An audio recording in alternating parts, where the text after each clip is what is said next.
Your favorite compas have another jam-packed episode of Lunes Live. Gilberto and I will talk about the worst NFL offseason moves. Then Dan and Daygo will join the show with some Q&A with the compas. We will then shift to some boxing by previewing Tank Davis versus Frank Martin. David Benavidez is also in action this weekend at the MGM Grand. Gilbert and I will both be there, so make sure you guys are all tuned in for that because we have a lot of great stuff coming up this weekend. And lastly, Vic the producer is back from Oklahoma. All right, I'm not even going to go with the song. And we will have rapid fire plus our usual segments. Barrio of the Week and Una Mas, by the way, made it out to the movie. So obviously want to talk a little bit about the movie that Dan and I both saw. All right, Gilberto, don't you have a question for our viewers and or listeners? Yes, I do, Fernando. And for this episode, like you mentioned, we're going to talk about the worst offseason moves in the NFL. And there was plenty. So might as well ask here the viewers and listeners of Compas on the Beat for the engagement question of the week. I guess, which was the worst NFL offseason move? You know, I'll give you a couple here. The Cowboys keeping Mike McCarthy. The Falcons drafted Michael Penix Jr. The Panthers, there you go, trading Brian Burns. How about maybe the Broncos getting Bo Nix, the quarterback there, or maybe the Chargers letting go of Keenan Allen, Mike Williams? Do I dare? I've been in trouble lately with the Chargers fans there. Or how about the Steelers, selecting or not selecting, but signing Russell Wilson? A lot of terrible offseason moves in the NFL in the past few months. So let us know in the comments, comment on the live chat, or just comment on the replay video. We want to hear from you. All right, let us do the intro. Compas on the beat. Let's get it. Let's go. Yeah. So we're Compas. Yeah, we are. There you go. Hey. There you go. Okay, all right. We got proof right there. Some guy that seems like he's asleep. Need you to wake up, Gilbert. There's a lot of energy. Come on, Gilbert. Let's go. Come on. Dan and Daygo is at Moe's. I'll show you. I'll show you. I got it right. Okay, that's it. You guys, I am done with mine, but that's couldn't get better than a 2026 6th-round pick swap for a 7th-rounder. So freaking love you, Chad. Hey, dude. Cool, man. Compas on the beat, man. Derwin James signing off, man. Watch Compas on the beat, man. Welcome to Compas on the Beat. I am Fernando Ramirez. I cover the Chargers for the Sporting Tribune.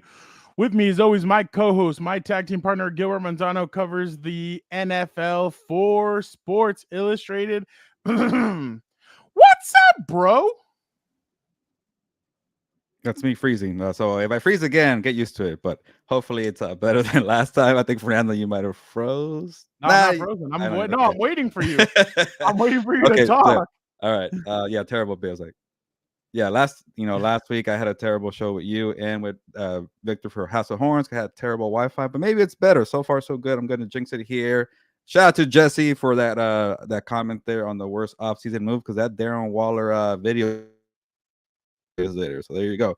There he goes. I thought you left. There he goes. He froze. There he goes again. Yeah, I was about to go on a whole rant. Go ahead. Am I back now? Athir, yeah, I thought you left the show, and apparently I keep leaving because I keep freezing. But good to see you back, Athir, and Jesse for getting the comments going here on Compas on the Beat. Athir, we're going to answer Charger questions when Dan and Daygo comes on. He'll be on in about 10, 15 minutes. So make sure you save all your Charger questions or throw them out in there, and we'll ask him. And if you have any Colorado questions, Dan will answer those too.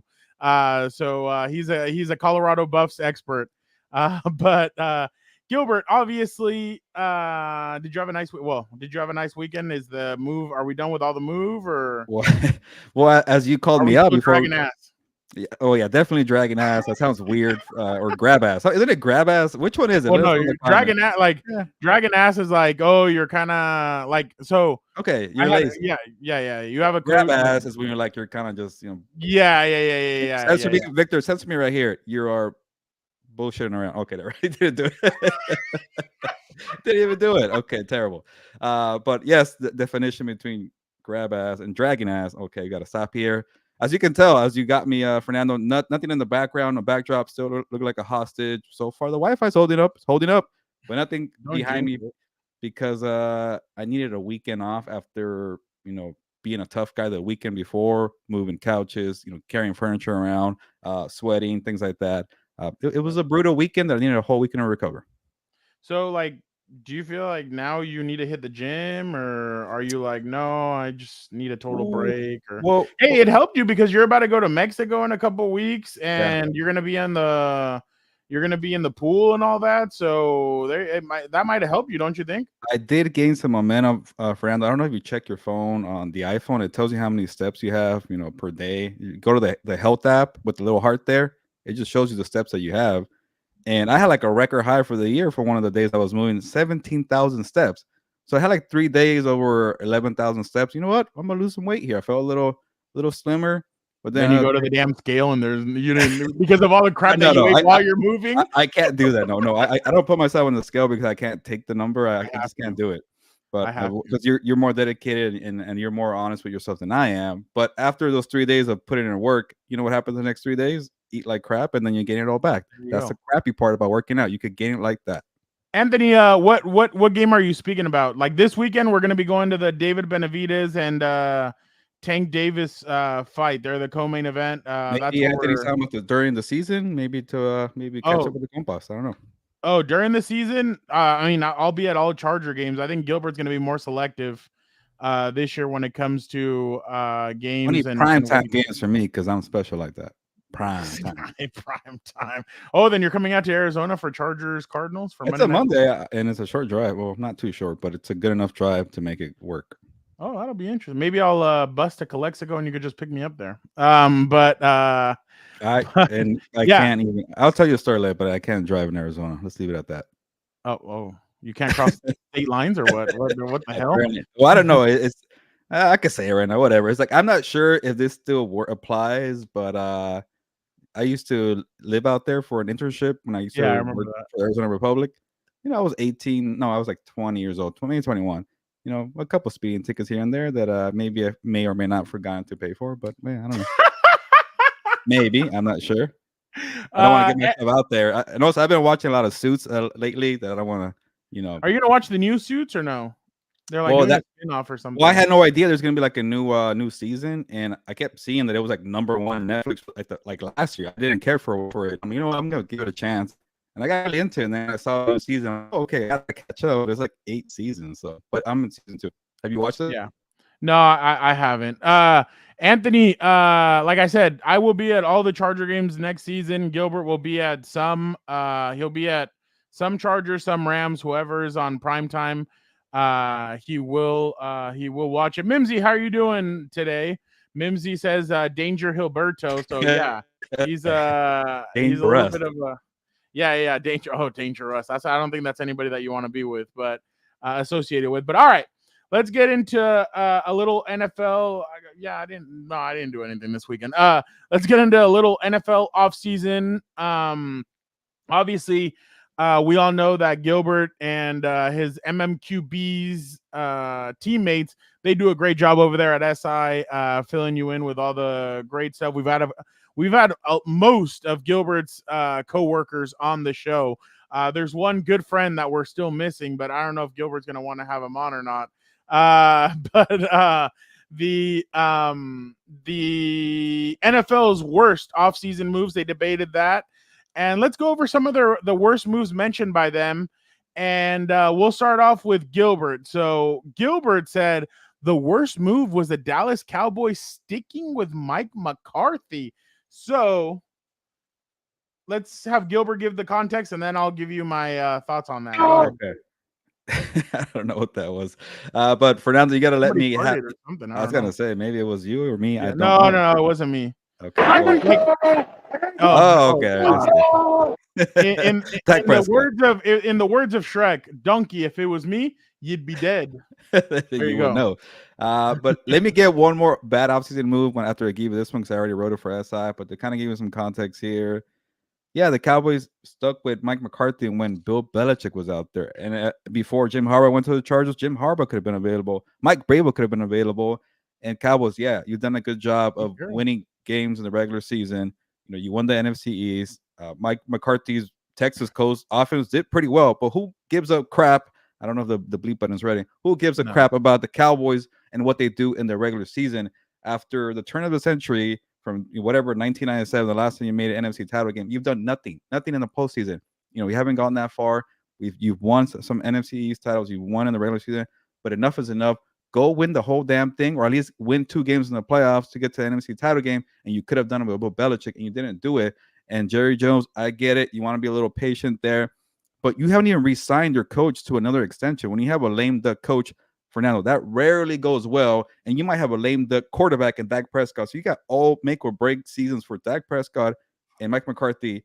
That's not going to go well. So why are you waiting for to give these guys one more chance when you're already thinking about in the back of your mind, Bill Belichick's out there who might turn 73, 74, I forget. Why are you waiting a year? Just do it right now. And they didn't do it. You have good defensive players on that side. You have some good offensive players. So yeah, why are you not doing it? And Gilbert, even if you wanted to go, let's just say another route. If you wanted to go with an offensive mind, Ben Johnson was sitting right there for you. So Mimsy says no lies detected. On top of all that, they've been super passive in free agency. Well, also Mimsy, they don't have any money. That's the thing. And they have to pay Dak, and they have to pay CD Lamb, and they have to pay Micah Parsons. So and they lost their DC Dan Quinn, who did a good job. Exactly. So and they brought in Mike Zimmer, and that's why, if you remember, Eric Hendricks was going to go to another team. Oh yeah, and the he ended 49ers. 49ers, and he ended up going to the Dallas Cowboys, and that was their one free agent move this season. And then they lost their center to the Commanders. So yeah, so I agree with you. I think that's a terrible move, because who's to say that next offseason, once you fire, because it's inevitable. It's coming. They're going to fire Mike McCarthy after this season. And then it's going to be the question of what's going to happen. What's going to happen with the offense, Dak Prescott, all those guys. If I'm the Cowboys, I've said it before, at this point, I mean, I might keep Micah and I might keep CD, and I'd get rid of Dak. I mean, it's just kind of one of those things where you need to try something new. The same thing hasn't worked. At one point, you had 1,000-yard Ezekiel Elliott, you had 1,000-yard Des Bryant, and now CD Lamb. You've had playmakers on defense, and you still haven't gotten it done. So I agree with you. I think they should have fired Mike McCarthy. They should have given it another chance, but maybe this is the Cowboys' way of saying, hey, you know what? After the season, we can get rid of both and start over with a new quarterback and a new head coach. I think they're going to cave. I think they're going to keep training camp's going to roll around. Yeah. They're going to give him a new deal. I think they're going to. Yeah, I think they're going to pay him. I don't think Jerry Jones has the huevos to cut or to get rid of Dak. The thing is, Jerry gets too personal with these guys. And you remember with Tony Romo, everybody's like, Tony Romo's not it. He's a choke artist. He's not that good. You should get rid of him. And he didn't. And then he waited until they waited until the wheels fell off. Thier says, bold prediction, Cowboys will trade for Purdy and give up 2 first-round draft picks. Hell, I don't know if I'd do that. Give him back Trey Lance. Might as well. But Gilbert, I agree with you. I already told you, Gilbert, you get rid of Dak. You bring in Shador and you coach Prime. And I told you, Bruce Feldman said Feldman. He said that on Colin Cowherd's show. He's like, hey, don't be surprised. And I'm like, dang, if that really happened, you could get a first round pick for Dak Prescott. I'll say that. That's high praise for the guy. Yeah. There's going to be teams like if the Jets, if they spiral and Aaron Rodgers like, you know what, I want to move on. I want to go do whatever I'm doing on that. I could see the Jets as one of those teams where they're like, hey, we have a lot of playmakers. We got some players over here. Let's do there's going to be some other teams, but I was going to say maybe Dan Quinn's like, hey, you know what? Let's bring him in here. But and then he gets drafted a quarterback. Yeah. Okay. But all right, Gilbert, let's go now with Matt Verderam, you got it right. Verderam. Okay, cool. He said the Atlanta Falcons drafting Michael Penix. So I have no context behind this. Like I told you guys after the draft, I was actually okay with it. Oh, you were actually? You're one of the few people in the whole damn country that said that. I understand the frustration from people, but like I said, you just don't know what you're going to get from Kirk Cousins. The only problem that you're doing is you're backing yourself into a corner, and if Kirk Cousins starts crapping it, then you're going to hear Atlanta go, Penix. We want Penix. Remember, and then this is completely different. I know they're both left-handed, but this is completely different, obviously. When Tim Tebow was with the Denver Broncos, got drafted by the Broncos, and Kyle Orton would not play well, Tebow. So I get it. But I would have to, but I'm actually one of those that I actually don't mind it. I think obviously you could have gotten a defensive player. There was a lot of guys. What's up, DJ Fono? Thank you so much for jumping in here. If you have any questions or anything, please, folks, we will answer them. We're just going through right now what Gilbert and his coworkers over at the MMQB wrote as the worst offseason moves. But like I said, Gilbert, I don't know. I don't know how you. I know you felt like it was a bad move as well. Yeah. But to say the worst move, because what if 2 years down? Remember, everybody said that the Commanders double dip, or when they were Washington, when they double dipped and they drafted RG3 and then they got Kirk Cousins. Everybody's like, why are they drafting another quarterback? You're right. That ended up being a smart move. Here, we don't know yet. I think we need to wait and see what happens, because what if Kirk just gets hurt? And I know it's what's happening right now, and obviously nobody looks down the line or anything like that. But what if they end up turning it around and Penix ends up being the guy for them, and Atlanta's gonna look like a very smart team. But I did see the Ryan Poles one, the video, Gilbert. I don't know if you saw that, where he's sitting there and he's like, what just happened? Like they really just drafted a quarterback. So I thought that was funny. But you go ahead, Gilbert. Yeah, I see the low bar here, so hopefully it's okay for me to talk here. But I want to think about this, and I haven't think about it. I've been a little harsher with here.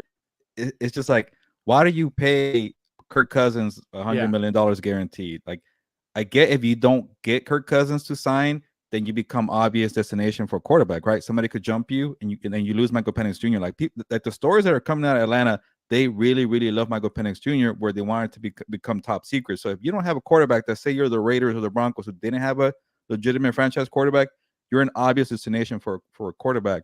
So maybe the Broncos and the Raiders could have jumped them. I get that whole point, but $90 million to commit to Kirk Cousins, it just seems like a lot. And I also like the Cousins fit there, because I like Zach Robinson. I like Raheem Morris. It came from the Sean McVay's the tree. Why not get another piece to help out Kirk Cousins? Why not go all in? Instead, you're making your future franchise quarterback wait 2 or 3 years. And I like Penix Jr., but he's probably the most ready quarterback prospect, because he was like a super senior 5th year, 6th year guy, and he balled out in the playoffs and the season at Washington. Why are you making the guy wait? He's 24. He's 20. I forget the age. 23, 24. And then you're losing those years, the rookie contract years. So I don't know. Like you look at the Falcons roster, they could use a number 2 behind Drake London. Is Drake London even a number 1? I'm not sure. Are you convinced that Kyle Pitts is gonna just all of a sudden be Kyle Pitts because you have Kirk Cousins and a new coaching staff? I don't know. Are you convinced that Bijan is gonna be that guy? I'm kind of feel the most confident about Bijan, but Drake and Kyle not so much. And then there's no depth behind the guys. Yeah, you got Rondale Moore, you got Darnell Mooney, but they're not like for sure guys, right? They're talented, but they're not the guys there. And then you have no edge rushers on the defense. I like Justin Bates. I like AJ Terrell. I like the moves they've been making there defensively, and I like Raheem Morris being the coach there. You got no edge rushers. I don't think you can name an edge rusher. Like they got Grady Jarrett, but he's like on year 12, 10. I don't know. So they missed an opportunity to get better now, because I like the roster and that coaching staff. I think they blew an opportunity. I do agree with that. But real quick, DJ Fono goes, I'm just here to support and let the world know that I love the Rams, chicken nuggets, and 40 ounces caguamas. That is freaking hilarious. From where though? Which chicken nuggets? Are we talking McDonald's, or are we getting fancy here? DJ Fono, by the way, this isn't a speed dating or anything like that. Like you just kind of gave your bio there, but I was gonna say it sounds like a good date, right? Yeah, it sounds like a great guy. He also put that he can't wait for the season. Yeah, no, the season's almost here, so it's definitely going to be interesting to see how the Rams do this year, especially after last year kind of taking everybody in a sense by surprise. The only thing that can help them is that Raheem Morris has been cooking without primetime edge rushers for a while. That is true. I do agree with that. We need a sound drop, Victor, of Dan saying Moy 42's full name there. Yeah. But oh man, I can't wait to see how all this unravels. I know it's going to be interesting. And then last but not least, I'm going to mix these two together because Connor and Albert basically did the same thing, and it's what Gilbert said a little bit ago. No team hiring Bill Belichick or Mike Vrabel, and I have to agree with. See, that's my biggest thing, especially because Moy loves that one, but especially because it's kind of like what Julian Edelman said the other day. Some teams just don't want to win. And that's evident. I mean, you want to win, but your style. Teams are afraid, and owners are afraid. I know in the NBA they say governors. Owners are afraid to kind of give up the keys and say, "Hey, maybe I'm too drunk to drive. Here you go. You drive." And I feel like, in a sense, Dean Spanos did that with the Chargers and said, "Jim, you drive. This is all you." But it's funny, DJ Fono. I was just at Costco and I saw those dinosaur chicken nuggets. They didn't have them for. They had my bad. They had them there for sampling or whatever, and they were still cold, so I couldn't go up and grab one. You're brave, DJ. Yeah. Those dino chicken nuggets are they're good? I don't know. I thought they're like the ones you take from I shouldn't say this joke, but you go on a date and the person you're dating happens to have a kid, and you go eat them. Oh yeah. You grab their fruit snacks and you grab all that stuff. Yeah, no, I completely agree. But just Athir, he's coming up after this segment, so just stay tight. But I definitely think that they all dropped the ball, especially because what you heard is that they were a little bit too overpowering. And I'm sure, in a sense, Bill Belichick's an alpha, Mike Vrabel's an alpha. Mike Vrabel's the kind of coach that you'd be worried more about him punching a player in the face than you would him saying something wrong or something like that. But I definitely think that Atlanta and I think Atlanta did a great job hiring Raheem Morris and Zach Robinson. I think those have been great.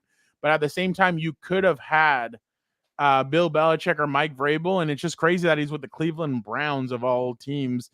And they just gave their head coach an extension, right? Okay, so it's not like they brought him in just as oh, hey, if we have to kick this fool to the curb, we bring him in. But Mike Vrabel just wanted to coach Herbert, and if the Eagles fire Sirianni, watch out. It's funny. I just saw a clip the other day of Ben Johnson talking about it, and it sounded like that's where he wanted to go too.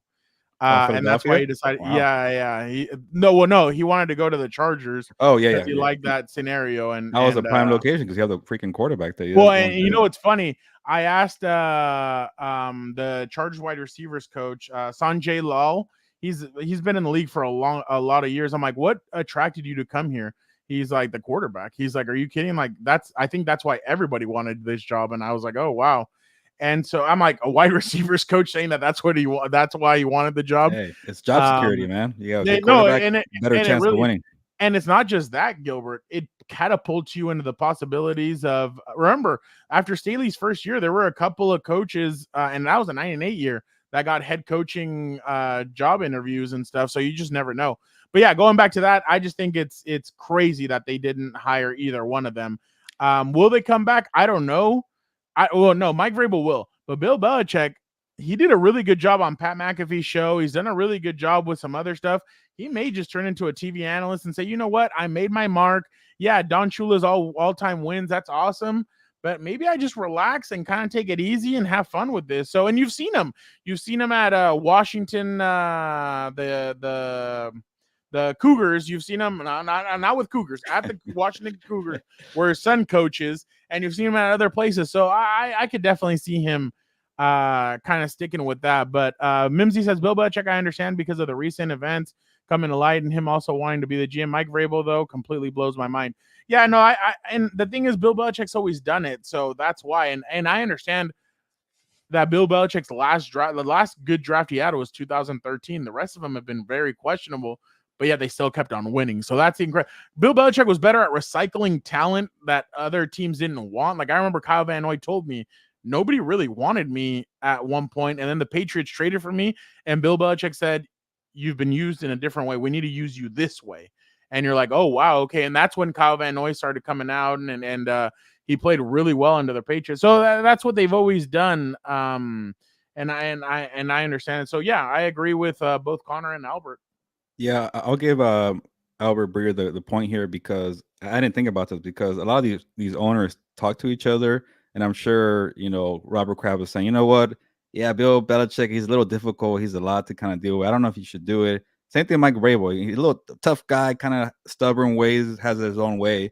And I think Albert pointed out, well, that tells you owners are talking to the wrong people. Owners are just talking to people, with one agenda and one mindset. Like, talk to a whole variety of people to kind of get both sides. And also, like, the people you're talking to in your building, and you're asking, hey, what do you think about me bringing Bill Belichick? Those people might have an agenda saying, well, I don't want to get fired if Bill comes in. I don't want to deal with the hard-ass Mike Vrabel. So all these people in the building are saying, you know what, maybe you shouldn't do it. Talk to people who are not owners, people in your building, outside, maybe like, from a friend of a friend about Bill Belichick. It's like a real job interview. And I don't think these teams did that. And with the whole Bill Belichick, I guess, issue, I guess age was an issue for them. And I've been watching. Yes, I've been watching Suits. Don't get in trouble. Don't get sued, NFL. With Bill Belichick. So I get that. But like Mimsy said, the Mike Vrabel thing, I don't get it. This like age is not even a factor. Yeah, he's a hard ass, but you need that. Jim Harbaugh's a hard ass. You need that sometimes. So I don't understand what's going on. Hard ass, dragon ass, grab ass. Boom. What's up, Nancy? How are you doing? Adir, he's coming up pretty soon. We're getting ready to present him. Moy is wondering if you're gonna be at Rams mini camp. Yeah, I'm gonna stop by either tomorrow or Wednesday. Tomorrow, and it's a 2-day camp, or maybe the Rams do things kind of weird. It was today and tomorrow, no? No, or maybe I missed it. No, it's tomorrow and Wednesday, but I guess only one's open to the public. I mean, to the media, and then the other one's closed doors. So, and then the one from Tuesday, I don't think they're gonna do much. So the Rams like to do things differently. I think like Eric told me to walk through. Yeah, they have no rookie mini camp. They also kind of have like another half-ass word, mandatory mini camp, and then they get to it for training camp. All right, interesting. And it's weird that some teams like to do it last week, and some teams like to do it in the middle of June.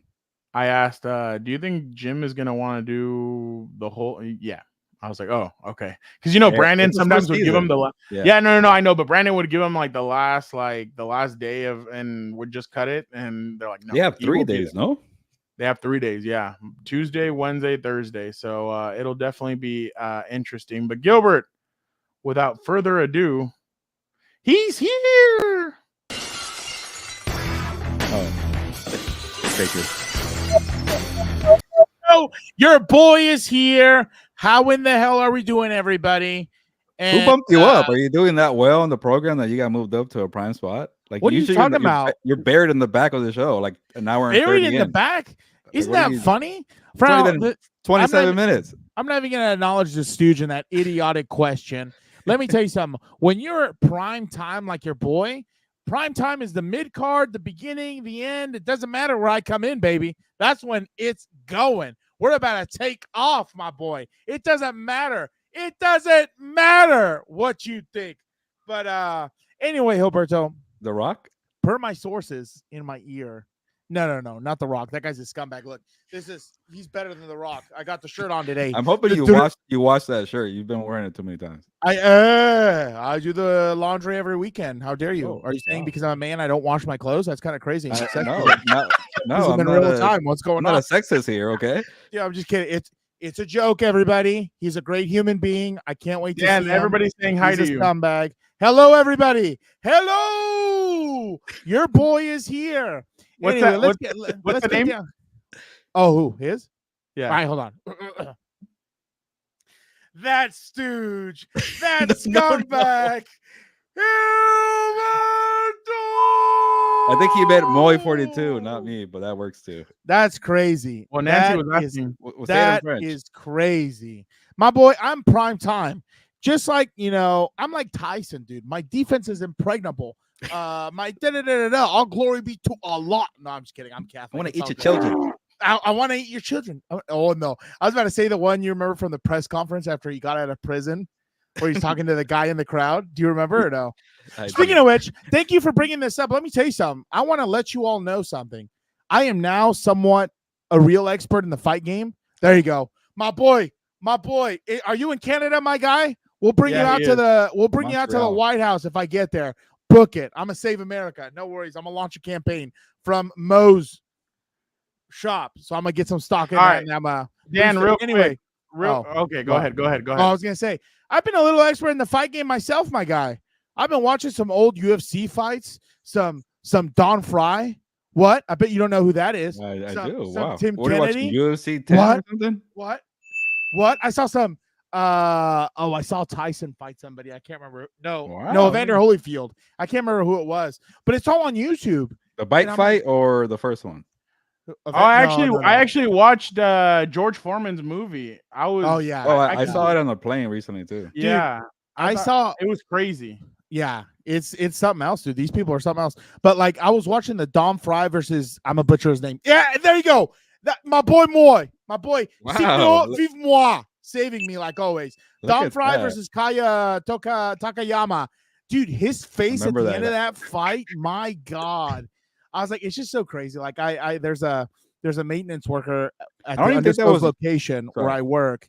He's a boxing coach and everything else. He hates what the boxing game has become. So it's like he jokes with me. He's like, "What's up with your boy Ryan? What's up with your boy Ryan?" So today I saw him because I admitted he's my boy. He's been on the program twice. We'll get him a third time. That'll be, we'll build him a statue. No big deal. Well, we got to bail him out first. But Hey, if he'll come on the show and give us the exclusive, I'll bail his ass out. I'll go take a loan. But I told him, I was like, you see how they're attacking my boy? They're just randomly arresting him. He's being targeted. He starts laughing. He's like, there you go, stirring that shit up, trying to get me wound up. damn, that's what I Nancy do. says those who wait last are those who that get the best. So That's there right. you go. It's just like the Beatitudes. Those and who are if last shall be first. By the way, Athir said, let's go, my boy in the house. He's excited to see Dan wow. Daygo. That's how bad it become to a theater that he likes Dan now. I guess Well, so. Gilbert or Dan, if Justin Herbert and his receivers go off in training camp, who is more concerned, Jesse Minter or Coach Harbaugh? So I he's don't asking- think. Yeah, I don't think it's really a worry though. Like if he's lighting up the defense, like the thing you have to understand about practice is like they have so much time together that they kind of know each other, if that makes sense.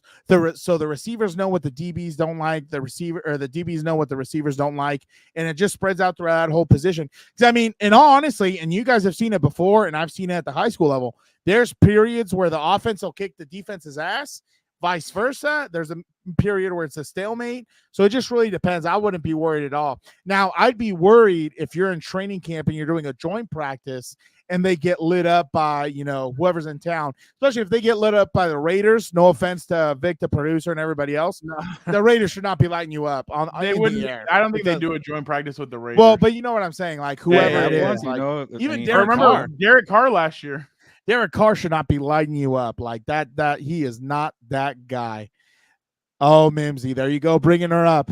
How excited are you with the rumor Charlotte Flair is close to coming back? I hope she retires. She should go retire right off in the sunset, do what her dad didn't do, retire early, enjoy her life, just stay out. Still going probably, so I don't think she's going to retire. And you know what's funny? I would rather watch Ric Flair than Charlotte Flair because Charlotte Flair is Ric Flair 2.0 in a female version. Like, I don't need it. Like, there he is, the son of Odin. What does it say? Perfect tan? Oh, my God. Look at those photos. How can anyone doubt my boy? You know what I'm saying? He's the face of the league, and no one wants to admit it. Face of the league. He's a dog. By the way, what was the engagement question of the week? I was doing some school stuff over here. Oh, worst NFL offseason move from any team. That was the engagement? Frown, I thought you said it was something about Tua. No, Well, you dumb. Well, if the Dolphins would have paid Tua, then that could have been the worst. But that is the worst. That is the worst. Because let me tell you something. Why you would waste money on Tua, and I know everybody's going to say he's been more playoff games than Justin Herbert. No, they have the same amount. No, No, he was 2-1. Two. No, Herbert doesn't have 2 playoff games. He Yeah, only has 2-1. No, Yeah, Tua's been Tua. to 2 playoffs. Tua's 2, yeah. Oh, Yeah, well, yeah. I guess you're not counting the one he got hurt. Yeah, I wasn't counting the one he got hurt. Is it 2 or 1? Well, technically the team. Who cares? Twice. Who cares? He could be to But 800. Skylar Thompson guy- filled in because the guy can't stay healthy. But yeah, Well, but you see what I'm saying? Mike McDaniel made Skylar Thompson look better than Tua. What are we doing? Dan, What are we doing? Dan, speaking of that, If they pay him, they get what they deserve, just like the Nancy, Falcons. That's not gonna Nancy's, do it. just to make him wait Nancy's, like Dak. it seems like Nancy That's has what's it called? I She can't knows believe you exactly said what I'm it- going to do next. Okay, let's see it. Chris Sims came out with his top quarterbacks. Dude, this is the list. guy. This is the guy. The How's he gonna put unicorn. Burrow? He was hurt all of last year. Wow, damn. Okay, Stafford? Ugh, he's going off of history. that's not This that is- bad. Top 6 for Herbert. Are you high? Are you intoxicated? Hey, Vic, the producer, today, He better be pissing in a cup. We need a drug test here at Compas on the beat. I don't know what's going If on. you haven't over here. forgotten, it's 2024. You can smoke weed. It's okay. Are you? How dare you? It's still illegal in the federal government, guy. That's illegal. How dare you? California. How dare you? But anyway, what the hell is this? The guy you can't repeat. Scatter to west right tight, F left, 372 Y6 C spot. That's the guy who's making this list. Let me tell you right now, Josh Allen isn't better than the son of Odin. That's for shit sure. Let me tell you, Joe Burrow's not better than the son of Odin. That's for shit sure. He's already gotten, I think head to head, he's beaten him. No, I like Burrow, but no, I would not take him over the son of Odin. Lamar Jackson, sure as shit. I don't care about his MVP trophies. He is not better than Justin Herbert. And Matthew Stafford, no. Give me the son of Odin every single time. You know what's funny the other day, Gilberto? On the NFL YouTube, they put an hour of Justin Herbert's highlights. Guess how many times I watched that thing, dude? I watched that thing like 4 hours, the son of Odin just slinging it. Christ. Slinging it. Who else was in the live chat for that? Dan, by the way, I should have did you see this video? You know Herbert's always kind of hid from the cameras and stuff. Look at this. That's because he's a dog. Oh, I saw that. Yeah, baby. For one. Oh, Juan landed the green. Wow. He landed the green. Where's the video camera? They're rolling. He likes the cameras now, man, on stage with the country guy. The thing is, you have to understand, he understands, like, there's so much money to be made because he's so marketable, especially in LA. Don't tell me he's not. Who do you want to see in a commercial? That Kermit the Frog looking imitation with a family who has DUI, allegedly a DUI assault charges or whatever, allegedly. Then pouring frozen champagne on fans in the stadium. You know what I'm saying? Like, or the son of Odin, who's just perfect. Just everything. He's infallible. Everything he does is amazing. He's a little too perfect. I'll give you that. There you go. See, my boy knows. I watched 60 Minutes. There you go. You're never too young. Let me tell you, my boy, I got my nephew a Real Madrid jersey for his first communion last year. There's no such thing as too young. There's no such thing. Dan, by the way, do you sometimes have to pinch yourself? Oh, Dan, there you go. Theo's asking if you think he'll be in the MVP race come December. I don't care about the MVP. The MVP is stupid. It doesn't mean anything. It's like the Ballon d'Or. It's a popularity contest. I'm sure he's not interested. The only MVP I want him to win, Super Bowl MVP. Let him win it 8 times. I'm not selfish. You can still win MVP and lose, you know. Hey. I don't need negativity, guys. Sorry. Dan, you're the reason we get so much hate and negativity. Do you sometimes pinch yourself and in knowing that this guy is is now your head coach? You know, I just don't believe it. Have you seen from day one since you've entered the building with Justin? Die. Okay, Jim Hill. He's got a lot of humility. Somebody that is so incredible. So ever since I was a kid, I just watch other quarterbacks. You know, whether it's punt, pass, and kick. You know, whether it was whatever team I was on, and I'm looking at them. I'm watching them. I'm evaluating them. Can I beat this person out? Where do I need to get better? I remember when I went and worked out Colin Kaepernick when he was coming out of Nevada. I was like, I want him on our team because he would be tough for me. Yeah, Kaepernick Herbert comparisons. I love that. Hey, and don't you dare. And when I look at Justin, I mean, there's not a gene in his body I wouldn't trade with immediately. Dog. You know, he's incredible. Name something. You know, motion landmark where he snaps the ball. He's had 3 coordinators in the last 3 years, but he's picked up this system, you know, better than, you know, most all of the coaches except for Greg Roman.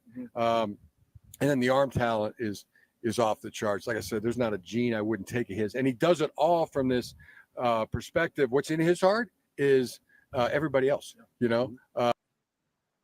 You know, it's funny. He's talking about him having coordinators, 3 or 4, 3 head coaches, 4 coordinators. But you know, what the hell do I know? I don't know diddly squat. That doesn't attribute to anything. You know what I'm saying? But like, it's almost like I wake up. It's like I party at night. I wake up with no hangover, knowing the son of Odin is my quarterback and Jim Harbaugh is my head coach. If we don't win a Super Bowl in this window, it's over. Just wrap it up, put it in a bowl. Exactly. Dan, Oh listen to my God! You take Dak me, Prescott Pete? is asked about not going into the season without a contract. What the hell is blockchain.com? That's a good point. Last year for you, last year for you guys, coach, all that stuff. Does it raise any urgency as you're going into this season? This is the urgency you should always have, to be honest. So maybe guys who normally wouldn't feel it. So I don't mind it. Been in this position before. I'm a gambling man. Will gamble on myself and my guys. So not actually, guys. I understand. I understand doing a lot of shit with that. So not that way. Just. He's gonna gamble on himself, Dan. I'm so over it. I don't know what he's thinking. Like, what did he make before? 40 million, 45 or whatever? No, this year he's due to make 60. No, what are these quarterbacks think? That's the cap hit. But yeah. But yeah, he's not making. Well, there's no quarterback making 60 mil per year. No. But I meant like with everything, he's gonna be making about 60. Yeah, I think this is the last year of his guaranteed money. Yep. I don't even understand why. If I was Jerry Jones, okay, here's what I do: get in the shower. I'd turn on the shower, put it nice and warm, and I'm thinking about my quarterback situation. Okay, then I say, that Bill Belichick's about my age now. He might be a pain in the ass, but he might. So was Jimmy Johnson. He was a good old boy. Brought me 2 Super Bowls, basically built me a 3rd. Mike McCarthy not going to do it. He's not going to do it. Dak not going to do it. I just don't understand. I think you had a good point of they need to move on. Like, what more do you need to see from Dak? That's why I don't get, like, that. Just so any Cowboy fan understands, your best time to win a Super Bowl was Dak and Zeke's rookie year because the offense was rolling. You didn't even need the defense.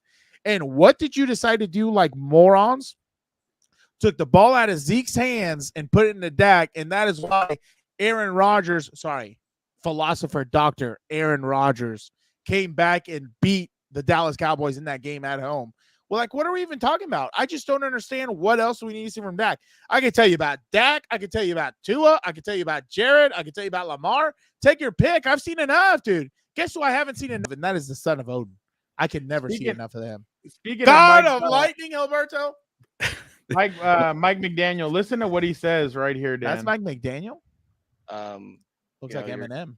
Staff meetings at different times during the day, and I had I saw this.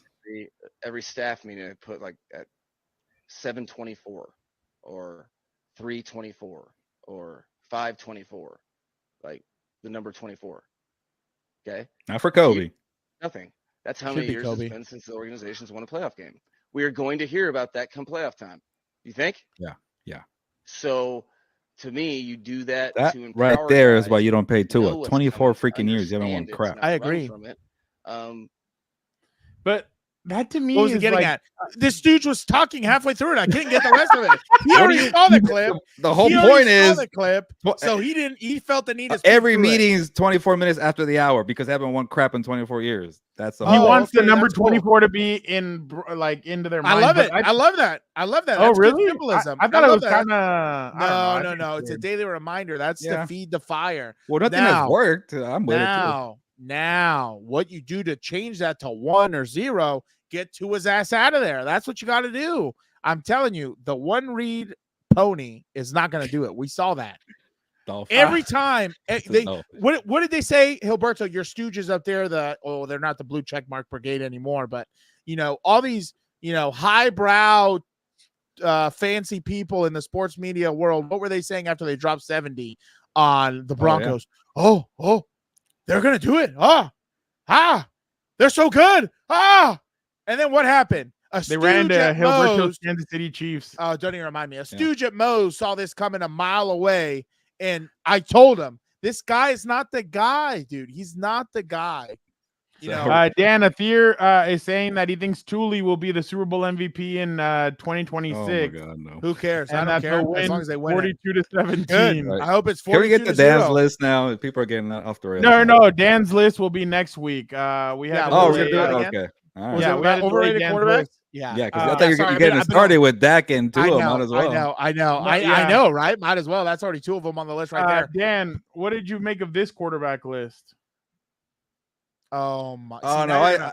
Now you're going to try and get me into trouble. I'll Now give you're you gonna try. context. I don't even know who this Kelly lady is. Who's this No, Kelly no. Let me lady? just tell you. I actually used to work with Kelly, and I was What like, does that matter? What the hell did she? What is she seeing? But apparently, she was forced to take some dumb QB test, and that's what came out. And the social media team did her dirty and put that on there, and she got ripped to shreds. Torched. Yeah. Well, because it's all about clicks. You're going to tell me Lamar Jackson and Brock Purdy are the top two? Yeah, I don't know what to tell you. Send me this list on paper, and I'll wipe my ass with it later. Where's my... Oh, I like this list now. I take it back. That should be a hit at the analytics community if you're making a QB test. You know what? I'm glad you brought that up. Justin Herbert, 12. Yeah, these guys are stupid. I don't even know what to say. Like, they're just dumb as shit. How are you going to put him at 12? Who's at number 7? Who's that? Yeah. I don't understand where they get this. Like, dude, Tua can't even sling the rock. Like, we were supposed to. Sam Howell on the list. Like, look at number 16. Look at number 16. How is Penix already there? He hasn't even played a snap in the NFL. What are we doing? Speaking of analytics, now I'm starting to get pissed. Speaking of analytics, those nerds are the problem and the reason why Mike Vrabel didn't get hired. I bet some nerd in one of these interviews said, hey, Mike, well, if you take the square root of this and it's 62% of that, he said, kiss my ass, get out of the way. We're going to play hard-nosed football. Get out of here with your computers, your journals, your diaries. What do you think about number 21? Who's 21? Oh, my. Hey, by the way, Gilberto, your Cardinals are screwed. Guess when the new Call of Duty comes out? When? October 6th or something like that. You're screwed. Damn. Yeah. October 26th. I was hoping like December, so I get a couple more wins there for my team. There you go. 2024. They're trash, dude. So right now? We should do a ranking of that. Gilberto's teams for next season. That's what we should do. Yeah, they're like actually, let's do that. Let's do that next 10. Yeah, we should all have like our team, like for like not all like fan, but like more that team's gonna surprise. No, that's what I'm talking about. He's not a fan. Okay, to the listeners, let me say this again. They're not fans. They're reporters. You don't like that they are critical of your team. It is what it is. Build a bridge, get over it. I don't know what to tell you. Move on with your life. You have your Lions, you have your Jaguars. Seems like that, Yeah. I love the underdog. That's the problem because I'm a dog. But anyway, so next week, this is what we're going to do. 10-ish minutes with Dan and Daygo. You're been like 20 already, by the way. I said ish. If you listen, apparently listening comprehension is not needed for the media, clearly. We're going to do 10. Oh, sorry. You're going to do your top 5 teams to look out for, and I'll do my top 5 overrated quarterbacks. That's what we'll do next week. All right. There you go. That'll be fun.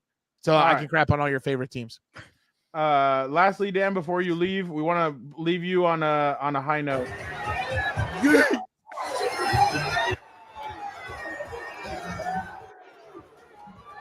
Where's this at? Jay Uso, but look at how they're Leon. No, this was last weekend, wherever I can't remember where they were. I drafted that guy on my team, by the way. Shut up, idiot. You guys stole players from me or wrestlers from me. I hope you're ready. I got him in the 5th round, by the way. Guess who's going to be world champion this weekend at Clash of the Castle? Yeah, for 5 seconds, and then somebody's going to Scotland forever. All right, Dan. You're a hater. By the way, you didn't even bring up the Caleb Williams video. All right. That's how it is. Hold on. That's how it is. It's all good. Yeah, that's all good. That's another one of Gilberto's boys. That's another one of Gilberto's boys. I apologize. I know you were. Huh? You had him at 11-6. Yes, we just already had this conversation. You doubt me at 14-3 for the Chargers? Okay, dude. Where's? Okay. Oh yeah, you've already said her name. Where's Caroline at? You need to piss today, dude. You are on some drugs here right now, saying that the Bears are going to go 11-6. No, they're not, guy. You don't know that. No, they're not. Look at this. All right. I'm glad you brought this up. Stooge. Who gives a crap? It's practice. Like, and that's the problem. I could record a video of Herbert missing a throw in practice and make a whole big deal about it. And we'd slander the hell out of you because we know that's a lie. He didn't miss it. What are you talking about? Let me tell you something. Do you know what he was saying? Oh, hell no. You have no idea. Who cares what he said? I hate this time of year when people get the film and they show it like, oh, look at it. Who cares what he said? You know what he's thinking? Or he's going through a half-ass walkthrough or doing a terrible route here. Like, who cares? What do you mean, who cares? How you do one thing is how you do everything. You know what this tells me right here? This guy thinks he's arrived. You know how big number one quarterbacks, how often when they're wrong, they set back the franchise decades. If I'm a Bears fan, I'm looking at this like, good God Almighty. Maybe Keenan ran the wrong route. Who you don't know that? Oh. You know wow. they're new together. Like that's what happens in practice. Wow, I didn't know. Now we're just gonna blame Keenan. I'm gonna do off-season pet peeves, and that's one of them. That's Who gives a crap? crazy. Well, I think where Dan's coming from is that Caleb needs to earn his stripes. He's not like if this was Matthew Stafford or Mahomes or one of those guys, you'd be like, oh, okay, like whatever. But this is a rookie quarterback. Like that's especially if he's running a fade. I get it, but you guys don't know the context of what's going on in this video, and everybody. I know the context. I know the context. What you're telling me is like, don't believe your lies. Look at Keenan shake his head at the end. But he could be mad at himself for, oh crap, I thought this was going to be this and that. And you don't know that. He could be mad at himself? Oh, I should have ran a slant when I ran a fade and the ball got here. Are you kidding me? I forgot. You guys are part of the Bears coaching staff. You know what's going to happen here. Exactly. Thank you very much. Pay some respect. I forgot you guys are good part of my sources. But that on turn can be used against you to say, oh, well, you knew exactly what they were supposed to do. And no, I'm just saying, why are we making a big deal when there shouldn't be a big fuss? Because how many more times did I tell you? The guy thinks he's already arrived. It's not going to go okay, well. but that's a different topic, not this video. But get this crap off my screen. It's a pet peeve. Wow. It's like when players say, I'm in the best shape of my life. Who the hell cares? Just go perform on the field when the game matters. Those would be my pet peeves of the summer. I hate this. I can't wait. Gilberto, I can't wait because I need to look at this Bears schedule now, and I'm gonna make my own little prediction. Next week, Dan will predict the Bears schedule. What? I gotta get a couple surprises every now and then. They have a good roster. Obviously, the quarterback is a big factor there, and he had the Minnesota Vikings going 3-14. I'll tell you this: Ryan Poles jumped the gun when he said on Adam Schefter's podcast that Caleb Williams is a quarterback you win because of, not you win with. That's a high praise for a guy who's done crap in the league. Win because of. Yeah, like CJ Stroud, you win because of at USC. What are you talking about? No, Gilbert. No. Gilbert. Well, Dan is saying the GM. No. Dan is throwing that at Ryan Poles. He's not. Yeah. No, that's what I'm saying. You want to get mad and criticize Ryan Poles? You're jumping. He didn't win anything at USC. They brought in Lincoln Riley to win natties, and they won the Taco Who Gives a Shit Bowl. Are you kidding me? They got mayonnaise dumped on them like morons. Yeah, no, I'm not. I don't even want to hear it. The biggest competition he played was Notre Dame, and Notre Dame doesn't even know how many defensive players are on the field at a time, for God's sake. Supposedly, he said that when he was asked about Justin Fields. That's some shade there, Justin. I don't know what to tell you, guy. Justin Fields, Mimsy, I said that. Everyone, Mimsy, in about 10 or 15 minutes, we will predict Clash at the Castle. Dan, give us one prediction for Clash of the Castle. McIntyre, world champion. Shout out. I can't wait, right. dude. Dan, don't go anywhere. We will bring you back. We appreciate you. That was Dan and Daygo. Obviously, Gilbert wanted to see him early today. I didn't know. So that's his guy. But all right, Gilbert, let's jump over into a little comeback, Compas. Yes. Gilbert, this weekend, you and I will both be at the Tank Davis and David Benavidez fight. Let's start off with Benavidez. What are you expecting when he goes up against Alexander? Oh crap, Vosdick. That's pretty good. But okay, that's not that bad. Okay, what do you expect? Like, does he need to K him to knock him out? And then grab the microphone, pull a WWE, and pull a Canelo. Canelo, where are you, my friend? 1, 2. Do you think Canelo's there? Oh no, he would not be at the fight. He's not. Like, obviously, when you're the best, and speaking of face of whatever, they call you out. They call you out. He won't be there, and it's actually kind of funny because after Canelo beat Jaime Munguia, he kept pointing at the crowd. Yeah, and people thought he was trying to tell Benavidez come into the ring. He was pointing at Peso Pluma and all the Grupo Firme guy. I forgot Edwin. All the Mexican singers to come up to the ring, and Benavidez was behind them. Benavidez was like talking to me, so it was a little embarrassing there for him. It wasn't for him. So Canelo's trying this whole thing. We're like, who are you? You're a nobody, and pay me $200 million to fight this guy who's a nobody. So going off of that, and the best way to get Canelo is build a name for yourself, have a dominant win. If you knock out, I call him the Nail because his nickname the Nail, Jibo. What did you had it better than I can't say it. But Alexander Jibo, the Nail, If you knock him out, Bosque, there you go, in dominant fashion, and maybe inside 8 rounds, and now you hear the whispers turn into shouting. What the hell are you doing, Canelo? Stop ducking the guy. He's a monster. You're afraid of him. You need a dominant performance and knock out the guy. He's a former light heavyweight champion. He hasn't really done much in the last few years. I remember he was a top prospect for Top Rank. So when I heard his name resurface, I'm like, oh, okay, a nice little step up fight. It's not the best fight for David Benavidez.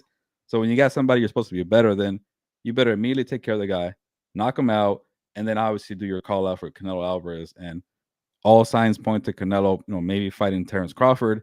If I'm Benavidez and you knock out the nail there, you better say, hey, oh, you're ducking me. You're going to go fight Terrence Crawford. The guy's so small, welterweight champion. You're a super middleweight. That'll be a B word out to do that. So I think Benavidez needs to be dominant, call him out, put pressure on Canelo, and make that fight happen.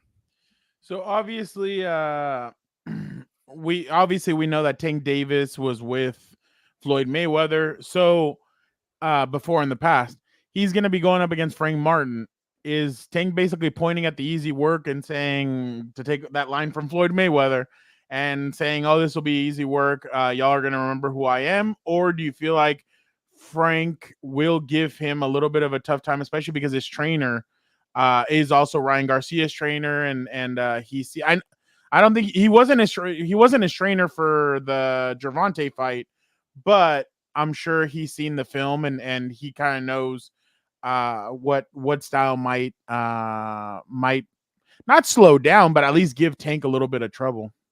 Yeah, I think on paper for Tank Davis, this could be his toughest fight. I think his toughest fight to date is Pitbull Cruz, but it's a little similar because when Pitbull Cruz fought Tank Davis, nobody thought Pitbull had a chance. Nobody knew the name Pitbull, and then he pushed Tank Davis and he became a star in the boxing world, especially in the Mexican boxing community. So it could be something like that because at the time Pitbull didn't have like a resume. You didn't really see his signature victories, but he looked tough. And obviously you want to get that Mexican audience, so they put him against Gervonta Tank Davis. It kind of backfired because they were not expecting that type of tough fight. I think this time around they're expecting Frank Martin to be good. Like you're at the point with Tank Davis where you can't be cherry picking. You need to have some good fights here, but he's a good fighter who hasn't been tested. So the Mayweather kind of method, selective picking there, where you go from cherry picking to like, okay, let's bring it up a notch, a little tougher competition though. But like guys who haven't been tested or too experienced, haven't gone in deep waters. That's Frank Martin. He's he's about to be, I think, 28, 29. That's kind of older for a boxer who hasn't been tested like that. So the competition level is going to go pretty high up. But he passes the eye test. It's going to be a good, tough competition. So, obviously I'm going to take Tank Davis to win. Same thing with David Benavidez. But I think Frank Martin could definitely push Gervonta. And maybe if Gervonta is overlooking Frank Martin and maybe trying to fight Lomachenko at the end of the year, that could maybe cause him some issues. But like I mentioned, I think Tank Davis is one of the top 5 pound-for-pound fighters on the planet. I think very highly of him in terms of being a fighter, dangerous uppercut, good footwork. He has it all. So I think he's going to knock him out. I agree with you on both fights. When it comes to Tank, is that kind of what he's looking at next? Lomachenko, and obviously for Benavidez, calling out Canelo in a sense if they both win? I would do it because, again, like I mentioned, you go from cherry picking to, okay, tougher competition, but no experience. Now you go to tough, but with experience, but older. That's the last kind of hurdle. A guy who's a little older, but experienced, but tough. That's Lomachenko. And then to kind of finish the Mayweather thing is you fight an elite fighter in their prime who's been tested. And maybe that could be down the line. I don't know. It could be Ryan Garcia again because we've seen it again. But the thing with Tank though, he's small. So what's the limit for him? Is it 140? Do you go try fighting Shakur Stevenson, who's not really a big name but very skillful fighter?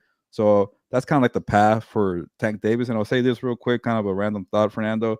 I do like that Tank Davis left the Mayweather brand. He was in the shadow of Floyd Mayweather there, and then we went to that press conference in Vegas before the Canelo Munguia fight. He started talking. He started promoting himself. He started being a star and being his own mouthpiece because Mayweather was doing all the talking. He's like, yeah, I'm the protege. I'm the next guy up and coming. And we rarely heard from the guy.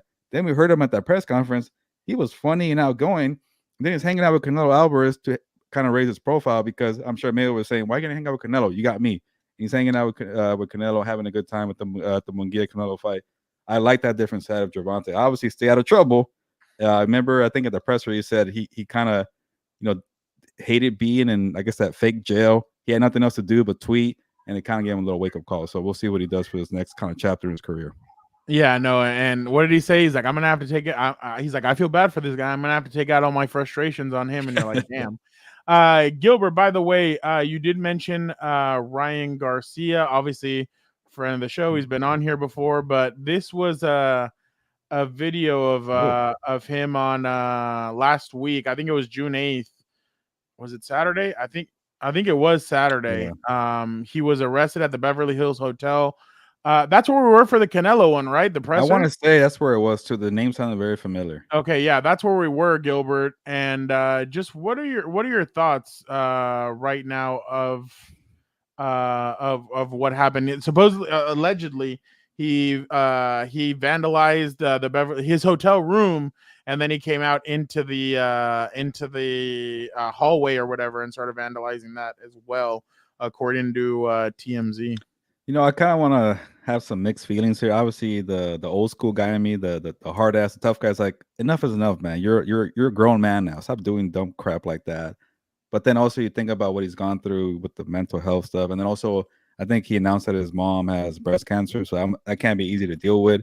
And then all the pressure that he's had, and obviously when you try to troll that hard and promote that hard, you start maybe believing your lies sometimes, or then you have a big victory like that, and you start feeling yourself sometimes, and you do dumb crap like that, and you add it with the whole personal stuff with the mom being sick.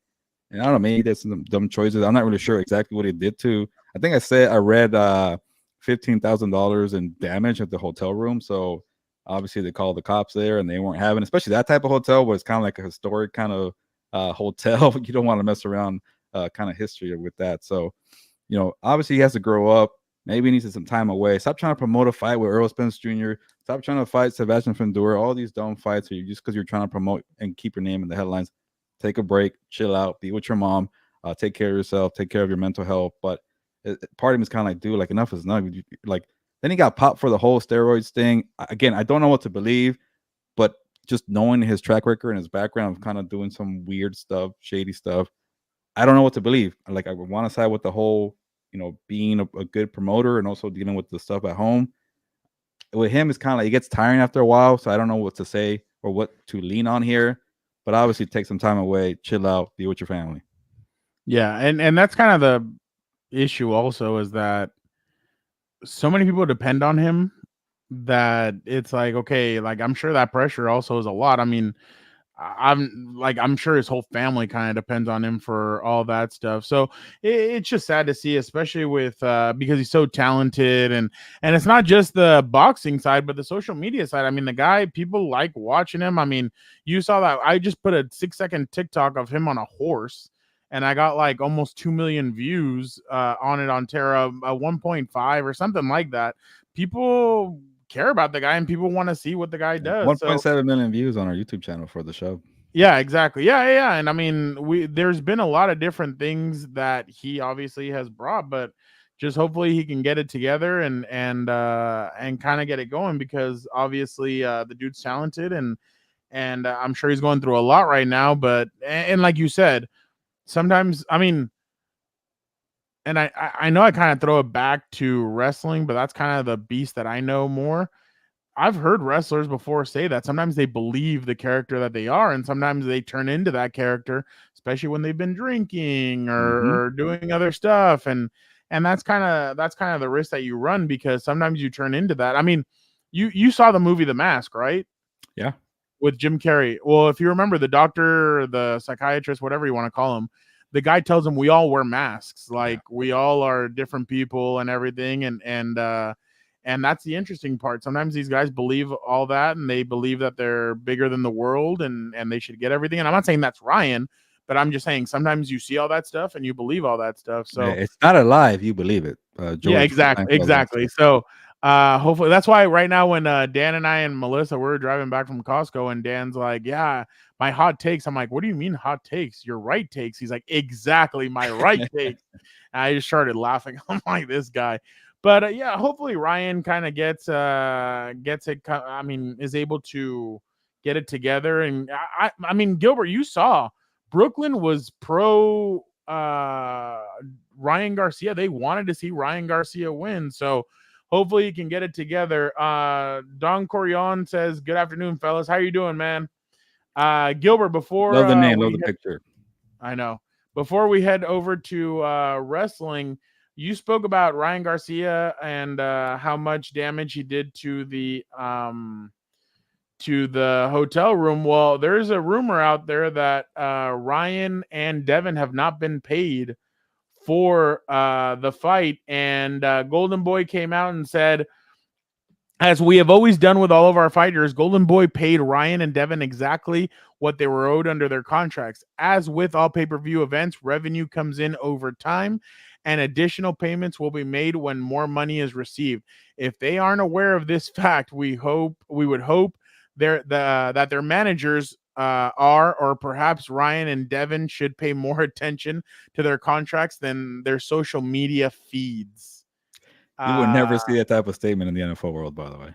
Dude, that would never happen. And this seems like Oscar de la Hoya kind of statement. But Gilbert, what and I think go ahead and well, I'm just trying to think of the date. So the fight was April 20th, 420, right? I think it's been 50 days, and they have 90 days to pay them. I've never been paid millions of dollars. I don't know how long it takes, but usually that's kind of what I've been a month, right? After a month, you kind of either get a stipend, or after, obviously not, it's not bi-weekly for these type of salaries. So no, hell no. I'm sure they get an antsy, and then you start hearing what other fighters have said about Golden Boy, and Canelo Alvarez has been at the forefront of this. Like, hey, Oscar's a little shady here, but you know what? It hasn't been that long. I'm sure they'll get their money eventually.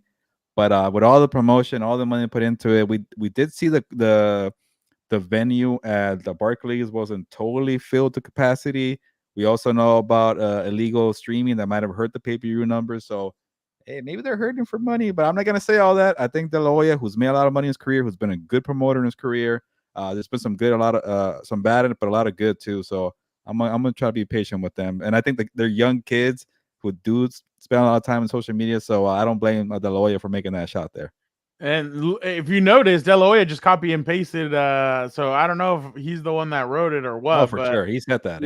Yeah. So that was I do like that his side of a promoter is kind of like Dana White. But like, I don't care what you say. He's picking fights with Canelo, picking fights with Ryan Garcia, and it's like, hey, sometimes you kind of need that for the promotion. No, I completely agree with you when it comes to that. That's just, it's gonna be interesting. I mean, because I think they have 90 days from what I read. So so that'll be interesting. You know what's weird too? They released that statement even though they already knew that Ryan Garcia got arrested. They care more about their them not being able to pay people. They cared about changing that narrative and not with Ryan Garcia being arrested. Mimsy says Golden Boy has had too many shady deals for me to put any trust in them, especially lately. Yeah, no, that's completely I completely understand that. Gilbert, this will be the 100th boxing event at the MGM this weekend. Some of the best fights, obviously, Julio Cesar Chavez Sr. versus Frankie Randall, George Foreman, Michael Moore, Mike Tyson, Evander Holyfield 2, the bite fight, obviously. Juan Manuel Marquez KOing Manny Pacquiao, Mayweather versus De La Hoya. Which has kind of been your favorite, Gilbert, or which one's the one that stands out the most to you? Yeah, there's so many. When I found out, that Tank Davis and Frank Martin is going to be the 100th main event, boxing event at the MGM Grand Arena, I started thinking about all the fights that occurred there in 1994 when they opened the hotel there in the arena. Before that, the big place in Las Vegas was the outdoor arena at the Caesars Palace. A lot of great fights occurred, but then it moved over to indoors at the MGM Grand. Now it's going to be T-Mobile Arena. But I love the atmosphere at the MGM Grand. I got to cover a couple of fights there when I was in Las Vegas. It's not the biggest venue. I think it seats about 12,000 or 14,000. T-Mobile was 20,000. So a little more intimate setting. And that's during the days when you used to sit ringside, not when they sold out the ringside seats for the rich people. But you're right there, man. I even watched Conor McGregor there knock out Jose Aldo. Amazing venue, and you're gonna experience that for Tank Davis and Frank Martin, historic. But you mentioned the movie, the George Foreman movie, when he beat Michael Moore in 1994 when he was 45 years old. He came back to fight because he needed money to build the church, right?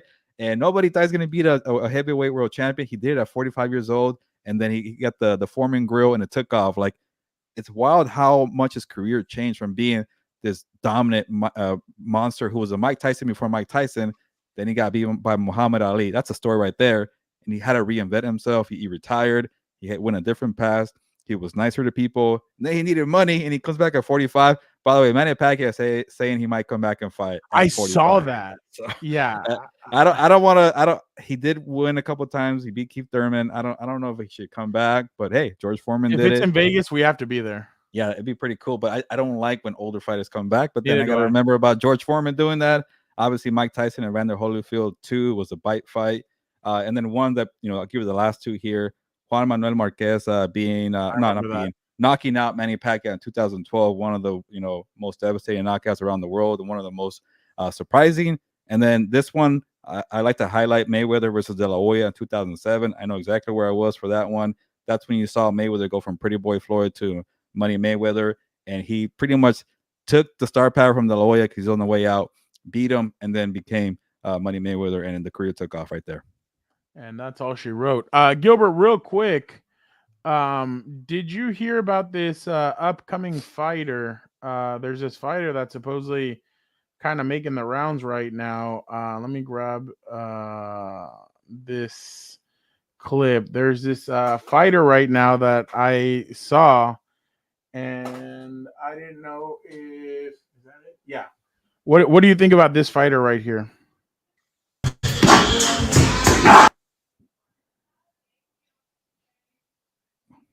What do you think about that fighter? So who's the fighter? The big man or the one taking the hits? The big man. Huh? It's not Andy Ruiz? You asked. That's me. Wait, what? Really? Yeah. You have the hoodie on. Really? Yeah. I couldn't even tell. What do you mean? Andy Ruiz is a former world champion. That's a compliment. Well, that's true. Yeah, that is true. Wow. When did you do that? This morning. Oh shit. Oh, at 5:30 a.m. Damn, look at that, man. Yeah. That's awesome. I've always wanted to kind of, get some boxing training. I did it for when I was a teenager. I quit like in 2 months, man. It was difficult. Oh, really? No, But it's tough.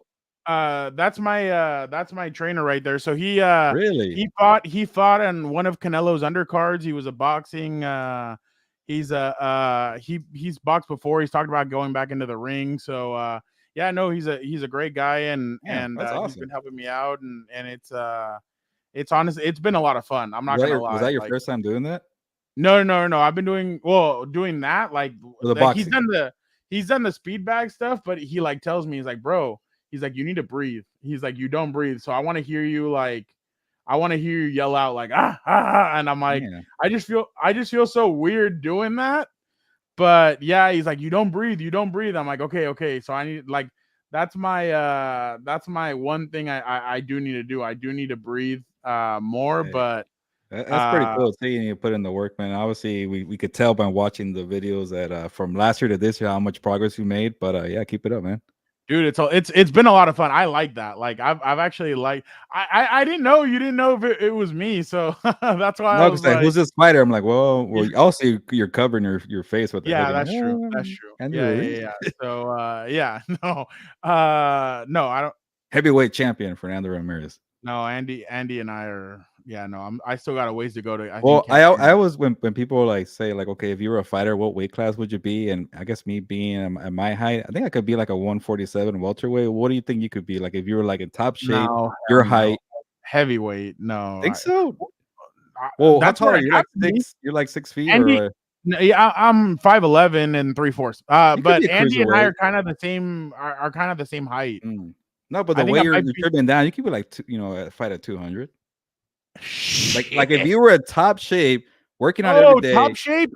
Shape. Yeah, I'd be at 200. Yeah, cruiserweight. But see, my thing is, I think I could keep up with the shit talking that all these guys do. I think I'd be really good at it, and I think I'd be really good at. And you would be more like Mike Tyson, who's a little smaller, and then Evander Holyfield, who was. Also I appreciate it, Moy.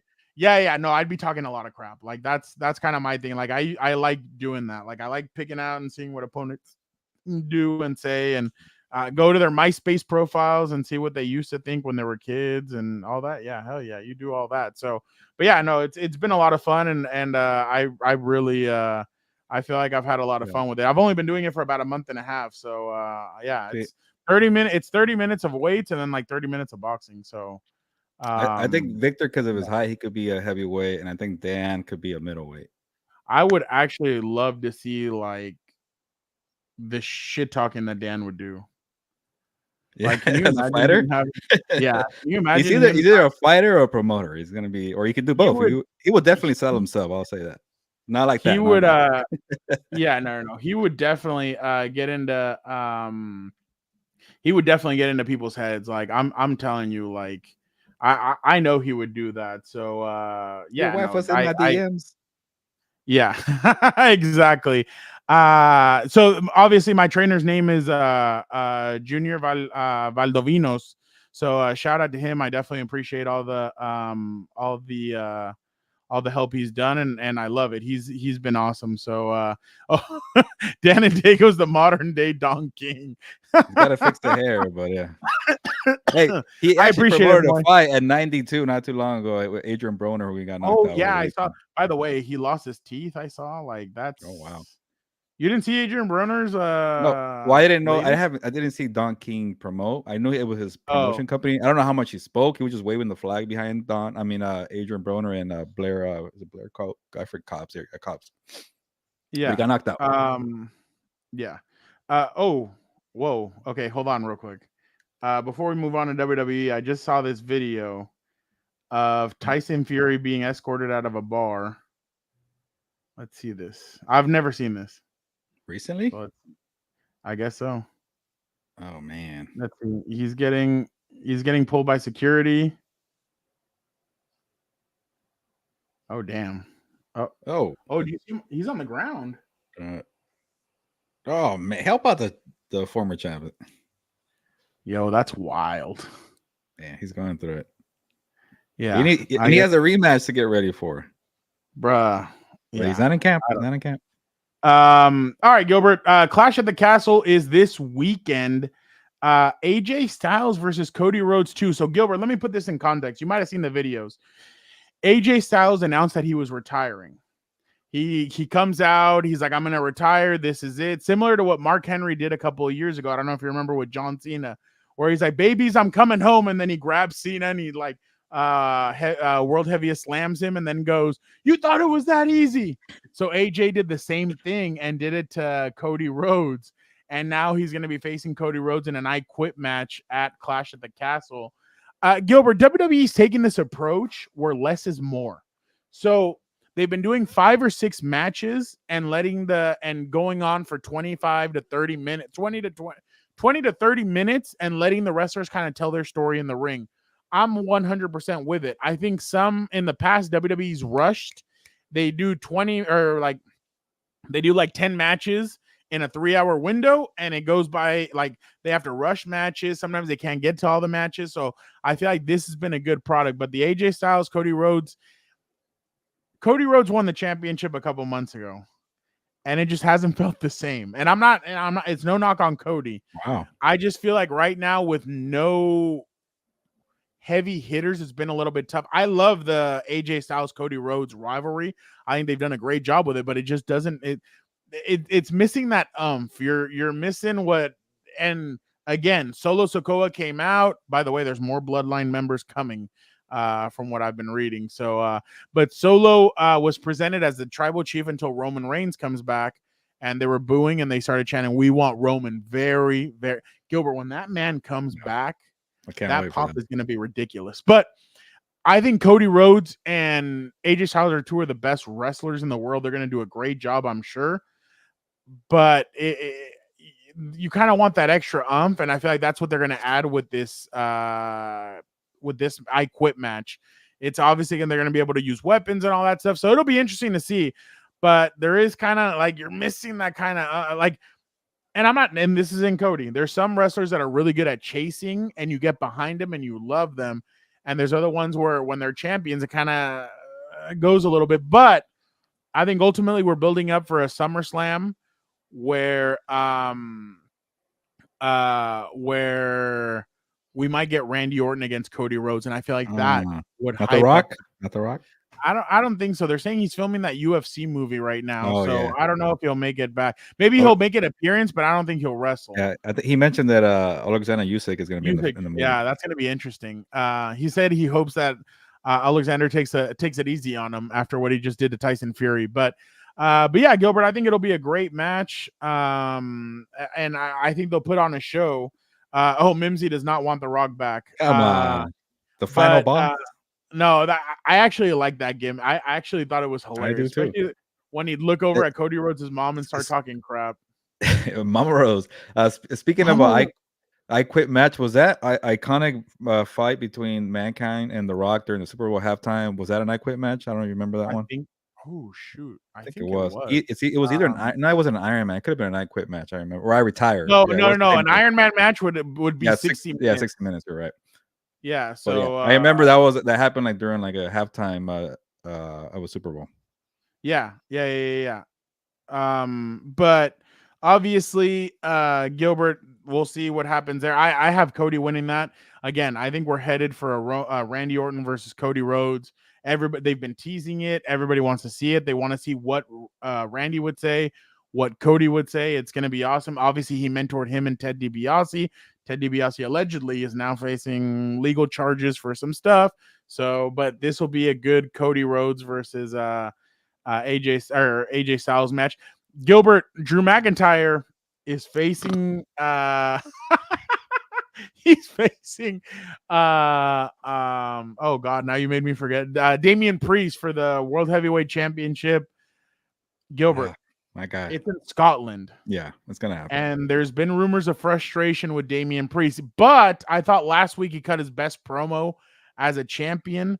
There's been a little bit of questions with the promos that he cuts and all this different stuff. So I don't know if they'll take the belt off of him, but last time they kind of did screw Drew in Ireland. They screwed him at WrestleMania. Is this finally the chance, or will CM Punk screw him again and just fly to I would like that Scotland to just screw him? Yeah. So but I think it's time to move on from Damian Priest. I think you're right. Yeah, it hasn't been going too well. I think Drew McIntyre will win this. Will win this match. He'll become the champion, and then we'll set up a CM Punk versus Drew McIntyre SummerSlam. And it's underwhelming because also, like Mimsy said, it's been underwhelming.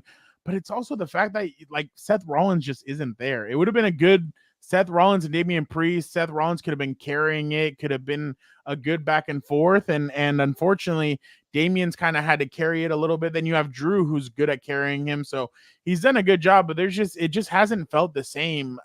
So yeah, I think Drew wins it, but there has to be a CM Punk. Something's going to happen with CM Punk there. And Gilbert, I'll get your predictions right now. And lastly, the other match that I wanted to highlight, Piper Niven, who used to go as a Doudrop. She's also Scottish. She's from Scotland, and she'll be wrestling Bayley. So Bayley, that's another one, Gilbert. I think they've kind of done a bad job with Bayley so far. It's kind of been an underwhelming. She won the championship. Everybody was excited. And then you've had a drop-off, and it's like, why? Why the drop-off? Keep it going. Keep it moving. Put her in exciting matches. Bring up an NXT star so she could go up against her or something. But they haven't really done it, so I was kind of like, But can Piper win it in her hometown? The other day, by the way, while she was cutting a promo with Bayley, they started going, what? And then she goes, inbred say what? And then they go, what? And then so I started laughing. I'm like, oh, wow, that's actually pretty good. So I still think Bayley, retains, because I think ultimately we're going to get a Nia Jax versus Bayley at SummerSlam. And I'm going to be interested to see what direction they go with that.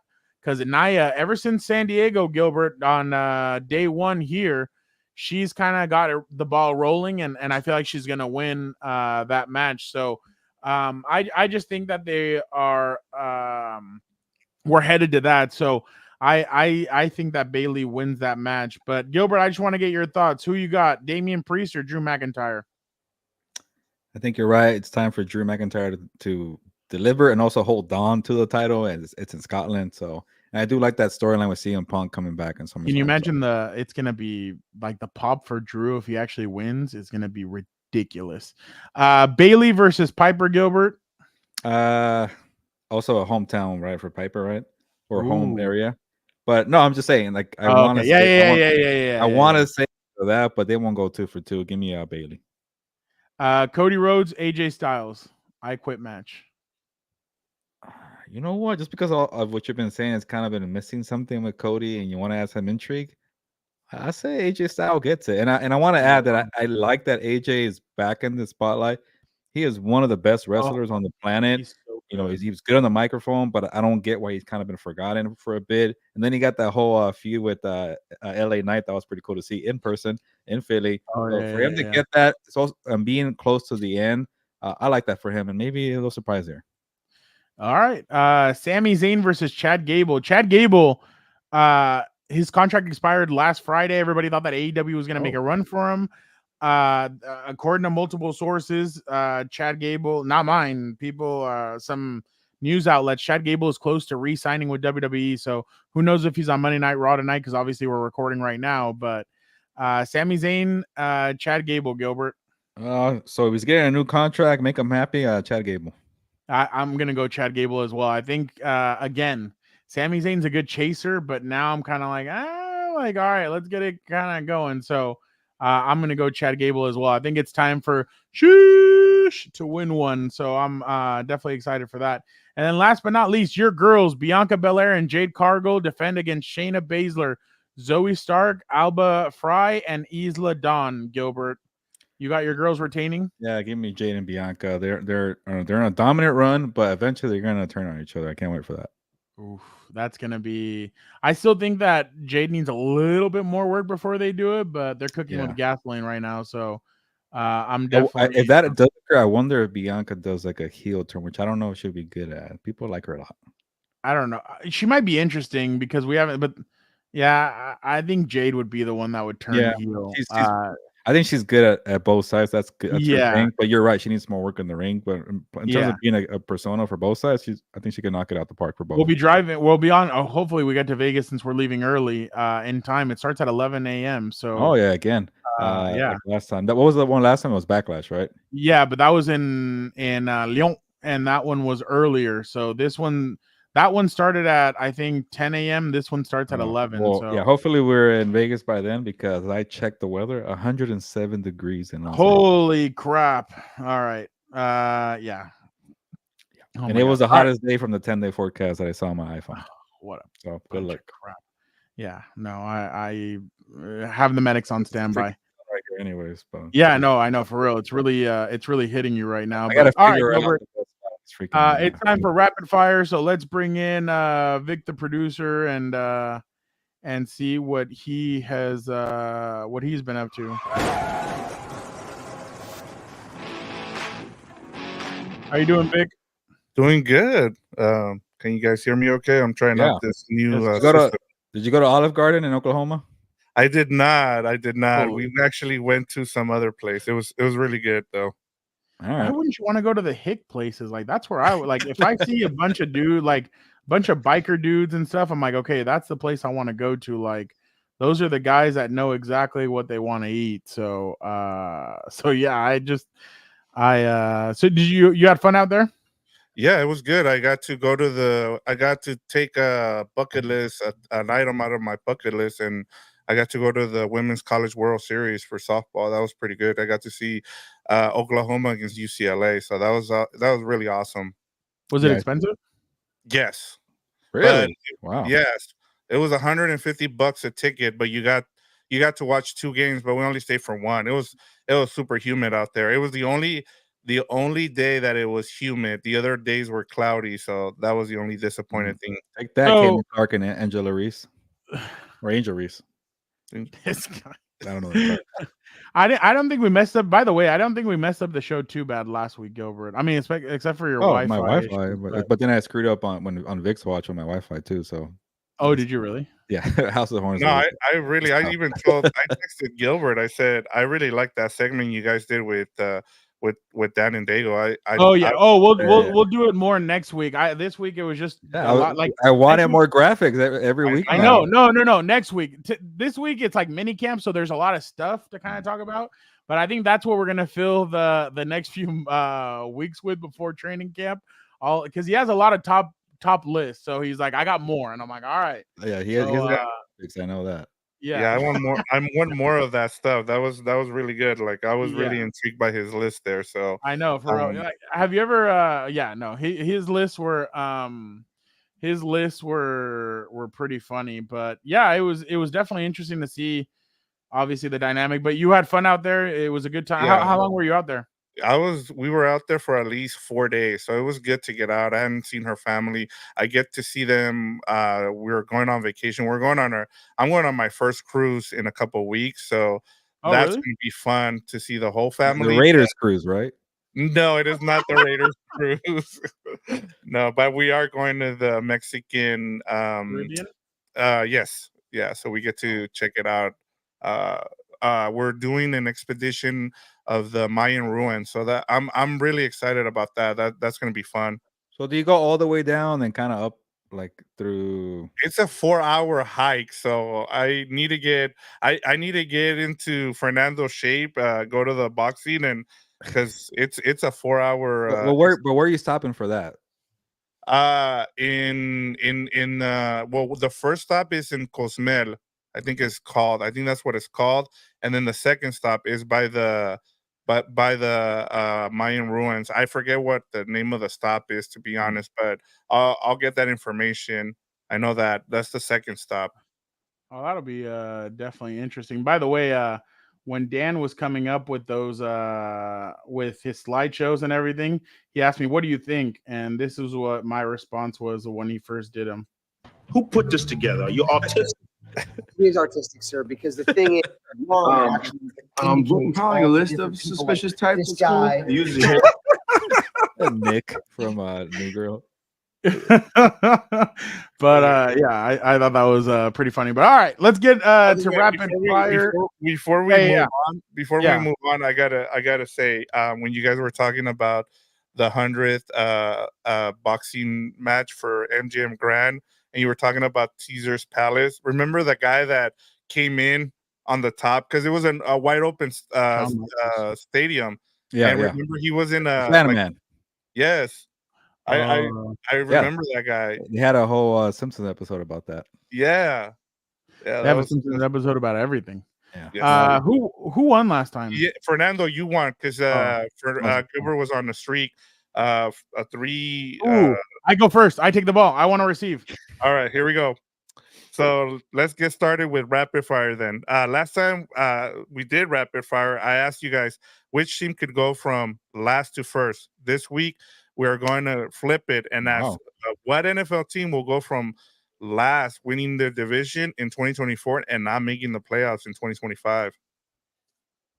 And then here are some of the teams: Chiefs, Ravens, Texans, Bills, 49ers, Cowboys, Lions, and Bucks. Can't wait. The Houston Texans. Oh. You thought I was gonna go with the Dallas Cowboys, but man, every time that we crown a team, or the media or people in general, when they crown a team, that team ends up not performing as well the next season. So I kind of want to pump the brakes on the Houston Texans. One, and I know people are going to be like, well, he still has Bobby Skoranek. No, Slowick. Sorry. Thank you. But he lost Shane Day, his quarterback coach. We all know Shane Day does a really good job with quarterbacks. Gilbert, you and I have been around him for years. You're bringing in Stephon Diggs. You're bringing in Joe Mixon. You have new faces. You're not going to have a last place schedule the way you did last year. The schedule's going to get tougher. There's a lot more opponents. There's going to be adversity. There's going to be last year you took teams by surprise. This year, you're not going to come by a surprise. People are going to have film on you. How are you going to be able to change your game? How are you going to be able to adjust? I just don't know. As of right now, I mean, this is June 10th, but I'm going to go with the Houston Texans. I just don't know what to expect from them. And I'll say that the Houston Texans are my team to go from making the playoffs to possibly not making the playoffs. I'm going to get killed for that shit. Nah, that's a good one, Fernando. And I'm glad you didn't take the easy way out. And I'm trying to avoid like the Buccaneers or the Cowboys. That seems like the most logical, but it's never that easy. I don't know about the I think the Buccaneers will still be okay. Yeah, I still like them, but maybe they'll get cursed because I like the easy one would be the Cowboys, but it's not such a bad one because it would go along with what you wrote.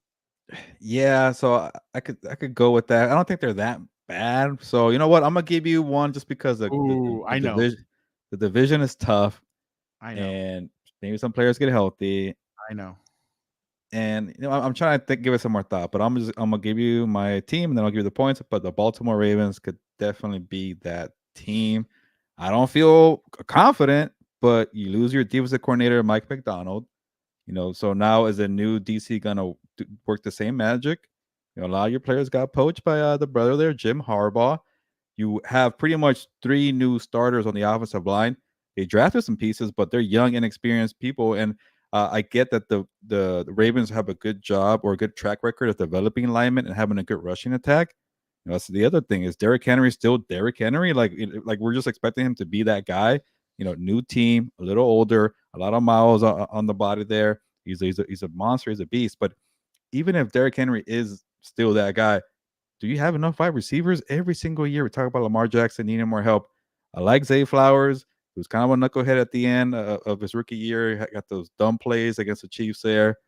But what about after that? I'm not going to believe. I saw Mark Andrews say, hey, Rashad Bateman, he's going to be that guy. No. Trope alert, the summertime, best shape of my life. No, we've seen Rashad Bateman. You're not that guy. So you lost Odell Beckham Jr. So you don't really have any. I like Isaiah Likely. I like Mark Andrews, but you don't have enough weapons. The offensive line is the concern. You lose Mike McDonald, and then let me go through the division. If Joe Burrow is healthy, they're going to be a contender and fighting all the time. If somehow they get some kind of quarterback play in Cleveland, that's a very good defense there with some good weapons there. I don't know if Jared Judy's going to do something, but you still got Amari Cooper, you got David Njoku, and maybe Nick Chubb comes back healthy. And then the Steelers have a very good roster, but they need a quarterback. But I'm not going to count on Mike Tomlin, who just got an extension. He usually is good enough for 8 or 9 wins, regardless of the quarterback. So it's a tough division. You better be physical. You better be a bruising team. And the Ravens tend to do that. And I'm not even sure if they ever been last in the John Harbaugh. I got to look that up. So I should have thought about that before. But to give you an interesting answer, let me go with the Baltimore Ravens. And to add to yours, they got poached. They lost a lot of players to the to the Titans, to the Seahawks, to the Chargers. Jets. So I completely agree with you. Yeah, and I was gonna say, I mean, both of you guys made some great points, and both of those teams are on my radar in terms of, as I start to look at the new 5 teams that are gonna make the playoffs, and then the 5 teams that are gonna be left out of the playoffs. The Texans and the Ravens are 2 of those teams, and I bet you if you ask a regular person who the defensive coordinator is, they're not gonna tell you who it is for the Ravens. It's Zach Orr, right?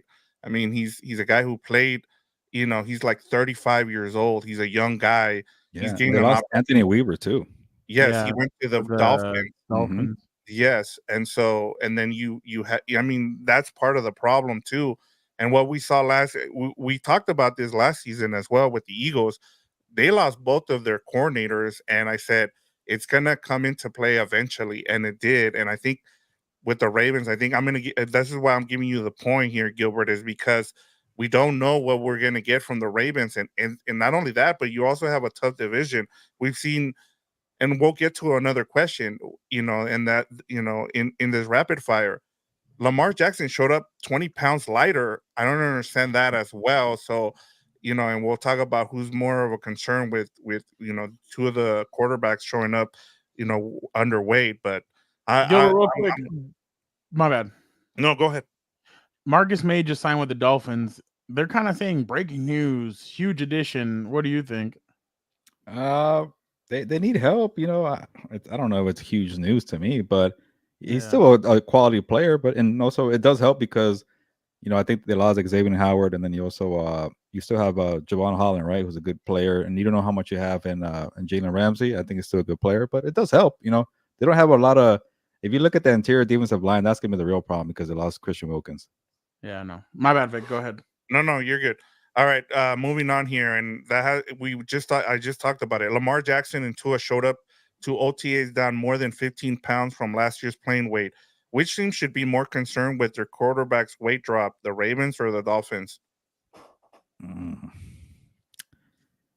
I kind of want to go with Lamar Jackson because he's already like on the slim side. Why are you losing more weight? Like, are you thinking you get faster that does better? No, that's not the issue. You're fast. We need you to complete passes down the field. Like, I don't know what's going on there, but I'm gonna go with Tua because he has a lot more riding here. He might I got like Dan and Daygo. I'm gonna get some points from you right here. I think the Dolphins should make Tua wait. Don't sign him to a contract. And it's gonna come out tomorrow at SI. I wrote about it, and I was trying to think about there's 5 quarterbacks who are making $50 million per year, and I wanted to justify all 5.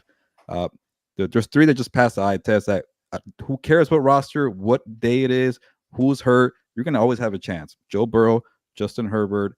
And then who was the other one that I had? Lamar Jackson.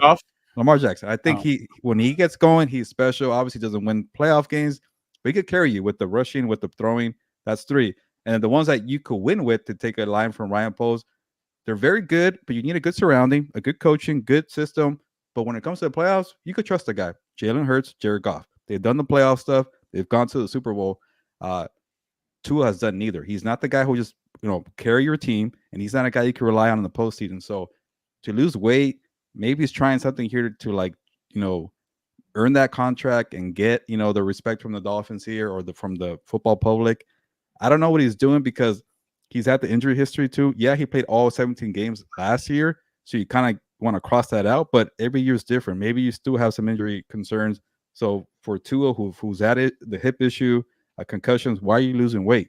When you're kind of the bulky quarterback, like he kind of has that body of Russell Wilson, a little like Kyler Murray. They're smaller, but you have more weight. You could withstand the hits there. So I don't know what Tua's doing. Maybe he's trying something different here. Maybe he's trying to prove to the Dolphins, hey, I'm in shape. Can you pay me here?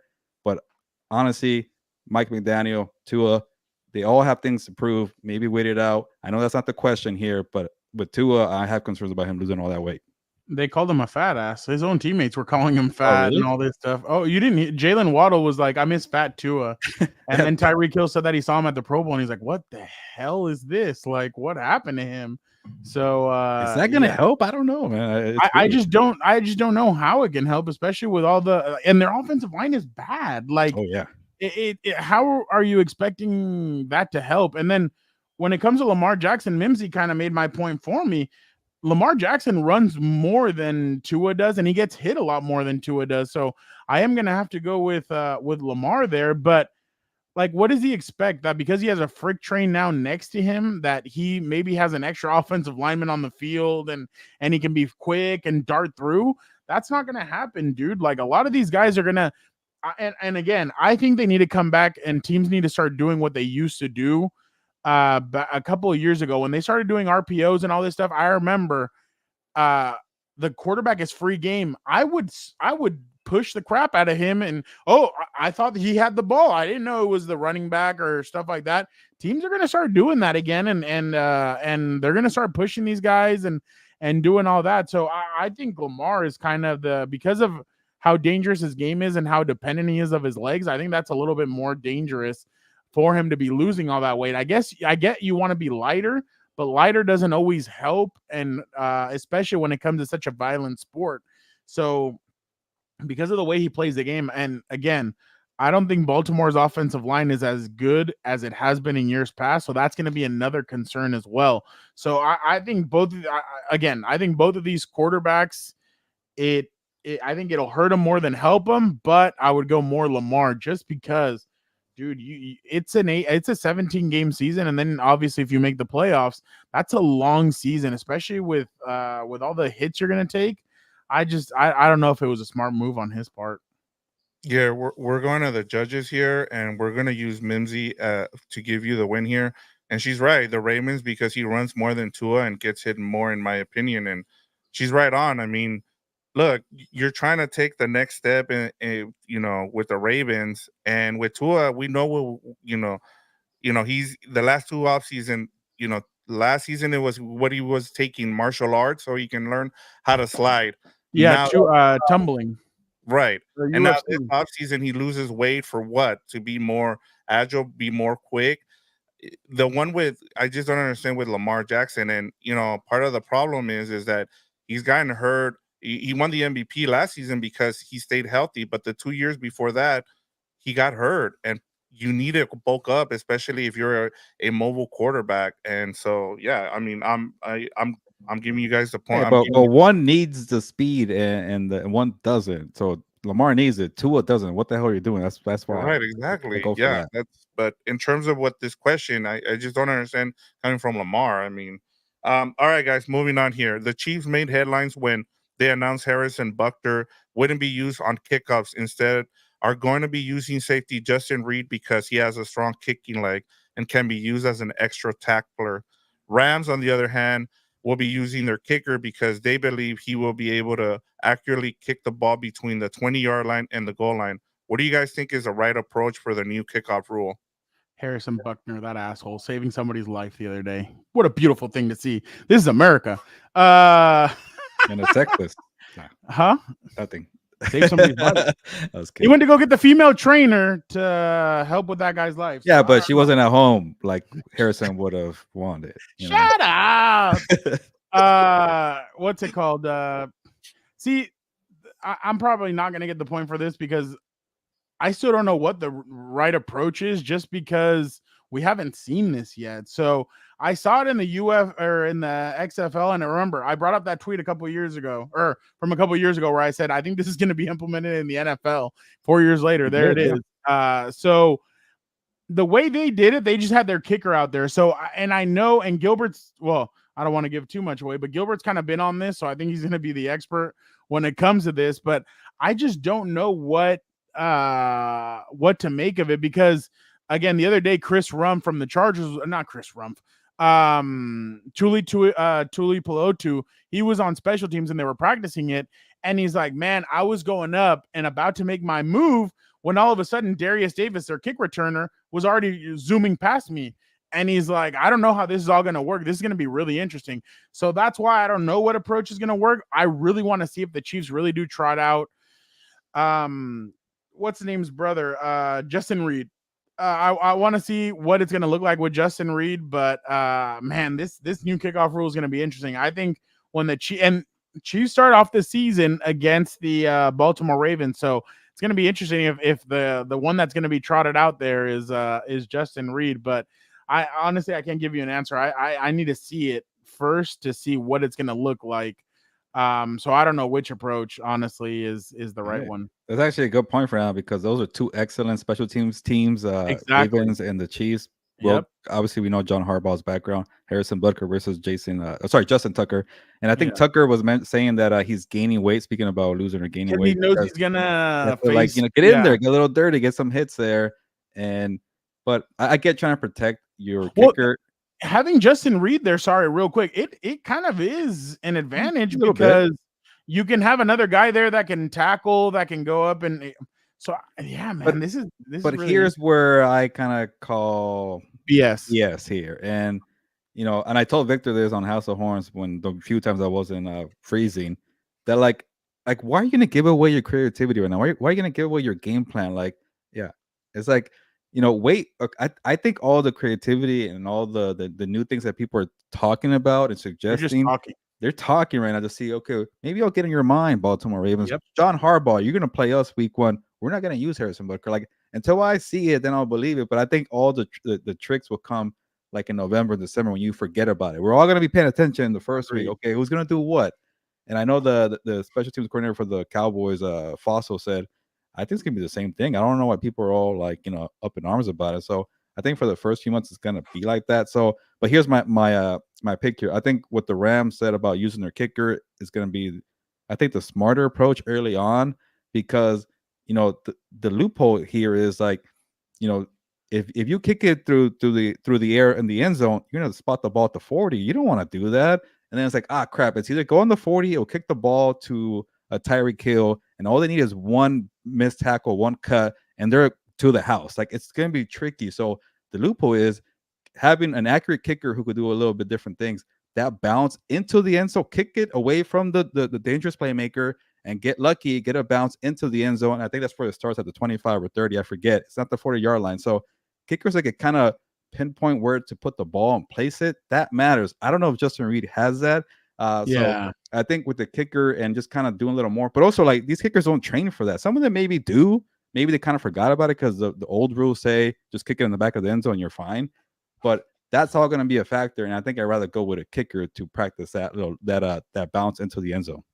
By the way, Fossil was the Fossil, whatever. Yeah, he was the. I thought he was the star of Hard Knocks in 2017 when the Rams. Yeah, I remember. Yeah. He was. The Rams were really missing, or they still are, I think. Yeah. He was good. He was good that season. I thought he was one of the stars. I know they focus on the players, but because there was one player, I can't remember his name. He was like, I don't think mermaids are real, or I think mermaids are real. And I'm like, holy crap, that's where we're going with this. So well, you have the Jared Goff thing about the sun. Yeah, that was no, but I'm giving the point here to Gilbert, and you're right, Gilbert. I think precision from a kicker is going to be big because one of the things I've talked about here, and I'm excited for this because we're now gonna, and the NFL is doing a good job of incorporating this because, they want to, have you be watching TV the whole time. They don't want you to go, hey, the kickoff's coming up. Like, let's go get a beer or let's go pee here. They want to take my break at the press box. That's for sure. Yeah, exactly. That's the reason they're doing this. And I told you, Gilbert, on House of Horns, like I think if you're one of these teams, you want to use a running back because you can juke guys, and some of the defenders because they're not allowed to start towards you until the returner catches the ball. And so this is where the precision from a kicker is going to come into play. So I'm giving you here the point just because of that. I mean, having Justin Reed is cool, but I think they're just trying to protect them with all the stuff that's going on with. But honestly, like you said too, why are you giving out your secrets? Right now, you kind of want to see it, and we won't see it in preseason either, because I think when we're going to see it is during scrimmages and during camp, and I think that's part of the thing too. So I just thought this was an interesting thing just to hear both sides, and I thought it was a good thing to see it as well. But point of view here, up to 1 here, Gilbert. So here we go. Which quarterback competition will have the bigger impact this season? The Steelers with Russell Wilson and Justin Fields, or the Raiders with Aiden O'Connell and Gardner Minshew? This was kind of a trick question because I feel for sure I think Russell Wilson's locked in to QB1. I don't agree with it. I'll tell you right now why not. And I'm starting to buy the smoke for Aiden O'Connell with the Raiders. So is it going to be a true competition? But I'll give you an answer here. I think Minshew has a better chance of competing with O'Connell than Justin Fields has with Russell Wilson. So you said which one's going to have more impact, right? Not which one's not going to be. Yeah, like it's more of like let's say more of a competition wins the whether it's Wilson or O'Connell. Which one of those guys, whatever guy you're going with, is going to have the bigger impact for their team? Yeah. I'm going to stay away from the Steelers. I don't know what the hell they're doing. I'm giving the job to Russell Wilson. Big mistake, and I guess at least to me. There's a little more of a competition with the Raiders, and I think if Minshew wins it, I'm giving the Raiders more of a chance of doing something in the playoffs, or not the playoffs, the regular season. I'm not the biggest Aiden O'Connell fan. I've already gotten bashed for this. I think he's if I'm doing the backup QB rankings again, he'll be up there, one of the best backup QB. That's who he is. He's a backup quarterback. I don't think maybe he could be an efficient guy. And that's the same thing with Russell Wilson. Mike Tomlin is playing it safe because he was traumatized from Kenny Pickett. I need somebody who's experienced, somebody efficient. Just run my offense and give us a chance. That's Aiden O'Connell. Minshew gives you a fighting chance when you're a little behind. Push the ball down the field. Like if you're Devontae Adams, you want Minshew to give you the ball. We saw what he did with the Colts here with Michael Pittman and getting a first down away for the playoffs. So I like Minshew. I like the roller coaster. Yeah, maybe I'm a little harsh on O'Connell. Maybe there's a second season jump here that I'm missing. But I think if they go Aiden O'Connell, it could be a rough season for the Raiders. If Minshew wins, you might not make noise in the playoffs, but I think you have a better chance of making the wild card with Minshew. That's just my opinion. Don't torch me, but that's what I think. I think the Steelers one is going to dictate more of what they can do because I think the weapons that the Raiders possess help whichever quarterback is there. And I think when it comes to the Steelers, I think which quarterback you choose to go with is going to be the one that determines how your season is going to go. So I said before, when Russell Wilson signed with the Steelers, I said he could be the first quarterback to give Mike Tomlin a losing season. He won't get him fired now because he just signed a 3-year extension with the Steelers. But I think regardless of the way that they go, that's going to dictate how their season goes, regardless of the quarterback. Last year, I thought Russell Wilson had some good moments, and everybody's like, oh, look at his stats. Yeah, but there was clutch situations where he just didn't have it anymore. And I remember the Houston Texans game.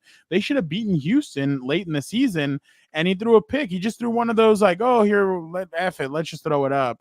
And it got picked off. So I'm going to go Russell Wilson and Justin Fields. Whatever happens with either one of those guys, I think that's going to dictate how the Steelers season goes, especially because we all know since Big Ben has left, even when Big Ben was there, the defense has been good. It's been the offense that's kind of been the hit and miss, and you kind of want something's got to give. And like Gilbert said, the ghost of Kenny Pickett is probably still there. Now he's with the Eagles, obviously. But I definitely think that it's going to be the Steelers, and I think they're going to go with Russell Wilson because of the veteran experience. But I totally could see halfway through the year, if he's just crapping himself where he's at, I think they'll go Justin Fields and see what Justin has. But Gilbert, are you kind of buying that they have play designs for Justin Fields, or do you think the starter is the starter regardless? I think they might have a few plays, but I am thinking Russell Wilson's locked in for QB1. But maybe try to use him like Taysom Hill. They're talking about using him on special teams. That tells you right there he has no chance of winning that job when you're trying to play on special teams. Jesus. But I'll kind of counter, Fernando. Are you saying that you think Fields and Minshew give their teams a better chances of winning? I think Minshew does. Fields, his turnovers and his decision making, sometimes I'm kind of like, what are you doing? But then Russell also, and here it's like experience or youth, and I might go with the youth. I'd rather go with the upside. Yeah, I think the youth. You don't know yet what Justin Fields could be. The only thing is Arthur Smith really worries me, just because of what we saw from him in Atlanta. So I guess it's kind of like there's a lot of negative ups and negatives, but I would go with Justin. I think Justin Fields and Gardner Minshew both give their teams a better chance of winning. And obviously Pittsburgh spent a lot of capital on their offensive line, so we'll see if that materializes. But I'm going to say that the Steelers are the way to go when it comes to this question. Yeah, and I'm going to give you the point here, Fernando, because, when you look at both of these teams, they're both really good on defense. And you're just, then you go over to the offense, and then you're looking at the offensive coordinators for both of these teams. You have Arthur Smith and Luke Getsy. You don't know what you're getting out of Luke Getsy. I certainly don't. As someone who following the Raiders, I mean, I don't know, what he did. I am interested to see how he runs that 12 personnel and how they use Brock Bowers. That'll be something to keep an eye on. But when you're looking at the Steelers, all you need Russell Wilson to do is just be a game manager. And that's the reason why I think they're going to name him the starting quarterback, is because they just want him to game manage this team, because they know they have a really good defense and they're going to win games in November, December by not turning the ball over. And they just, especially with the Arthur Smith, he likes big personnel out there. So they're going to run the ball. And if you look at the end of last season with the Steelers, the reason they got in the playoffs was because they started running the ball. You finally saw Najee Harris take that step. And I think that's the reason why Russell Wilson is the guy for them right now. Now, do I think it's going to work out? I don't, but they're not asking him to do much. It's pretty much telling you that they just want him to be a game manager. And so whether you think he's washed up or not, that's a question for another day. But one more point. When you play a 2-save and you're not playing to win and beat some of these good teams, that's going to burn you. And I've seen the Steelers back end of the schedule. The last 8 games is freaking brutal. Might be the toughest second half schedule of the season, and you're not going to win playing it safe with Russell Wilson and getting 20 points. And I agree with you, but that's just the way, not everybody has a Patrick Mahomes. And so you're having to rely on your defense. And that's the way, everybody is going to find a way to win their Super Bowl. And for them, this is the way they're doing it. The Raiders are doing it this way. The Steelers are doing it. if you don't have a blue chip guy, your blue chip guy, it's hard. So you have to find other ways to win. And I think that's the way, whether we agree or not, that's the way they're deciding to go about it. So, I mean, that's just something to kind of think about. All right, Fernando. The Yankees and Dodgers faced each other this past weekend in the Bronx. What is the regular season equivalent or NFL matchup and site that can live up to that hype we saw in New York this weekend? So, think like Cowboys 49ers or something like that where there you go, that one. Cowboys 49ers. They play in San Francisco. So I think and the reason why is because the Cowboys and the 49ers, we all know they have a bunch of fans all over the world. Wherever, if you go down to Mexico, you see either one of those jerseys or a silver and black. But those are the three main jerseys, and the Steelers, I guess, would make the magical four. But I can't remember when the 49ers play the Dallas Cowboys, but I think that's definitely a game that everybody obviously wants to see. Everybody, I mean, last year was a blow. The last few years has kind of been a bad one, but it is on October 27th. It is 5:20, and it is Cowboys at 49ers. So that one, you're going to see fights. You're going to see opposing fans. You're going to see everything. So I'm going to go with the 49ers and the Cowboys because of how big those franchises are and how many rings they've won. And obviously neither franchise has won crap in the last 30 years, or 25 years. So I'm going to go with them. They have the loudest fan base, excluding the Raiders. They have the loudest fan bases. So there's definitely a lot of animosity between both sides. You're saying this is the game that's going to take place this season, or can I just make something up? I'm not even sure if they actually play each other. Yeah, so it would be this season. So, like, for me, the one I would be looking for, like where I'm looking forward to, is like Lambeau Field, like Packers Lions. For me, would be a game that I think could live up to the hype. And it's the only game that Jared Goff is playing outdoor, by the way, which is crazy to me. Well, he's got the Packers one and he's got the Bears one. Those are the only two outdoor games he's going to have this season. I don't know if the Chiefs are they going to play the Chiefs. The Chiefs, and you have the Chiefs and Bills at Orchard Park. See, I'll just do it because I like the rivalry, Chiefs and Bills, because the Bills can't beat the Chiefs, and eventually you got to break through, right? I just don't see a lot of Chiefs fans going to Buffalo. I wish it was the other way around, like Bills fans going to Kansas City. But I'll make a point here, like. It'd be the kind of funny if like Bills Mafia, all these the great fan base that never gets invaded, and maybe Chiefs fans take it to them. You keep losing to Patrick Mahomes and Travis Kelce in the playoffs. You bring Taylor Swift to Buffalo, which happened in the playoffs last year. He will be there. So keep doing it, keep messing with them. That way we can have Adam Hill troll Bills fans when the Chiefs beat the Buffalo Bills in Orchard Park. There, he has a concert in Toronto the night before. Oh, yeah. You know that. Okay, you're making my points. There you go. Perfect. The Chiefs fans will be there. The Swifties will be there. Go invade the tables and make life miserable for the Bills. Yeah, I'm surprised none of you guys win with Chiefs and Raiders, especially on Black Friday. But I'm giving you the point here, Gilbert. I don't want to go divisional. We see that too much. Yeah, I know. That is true, too. I mean, it's two teams that you hardly see each other, kind of like with the Dodgers and the Yankees. We've seen that's what I was going off. Niners and Cowboys. I was trying to see what kind of something that would be similar, but I'm with you. Like Chiefs and Bills has turned into that, even though I mean, during the regular season, in the playoffs, we know the Chiefs pretty much have handled the Bills, but in the regular season, they've been switching up wins. So honestly, it would have to be somewhere touristy where fans don't get to go to a lot. Like obviously, Dodger fans going to New York. It would be like some team that never plays New Orleans and just trying to go into Mardi Gras, something like that. Yeah, true. All right, Gilbert, congratulations. Here, let me use since I have a little bit. Where was it? There you go. That was it. That was all. More here. Yeah. I could barely hear it. That's why. But I can hear it. Turn it up. There it goes. Thank you for celebration. All right. Just end the show. Let us bring in back Dan and Daygo. Dan, how are you doing? I'm good. I'm good. I was just doing some summer school stuff now while trying to maximize my time in the green room.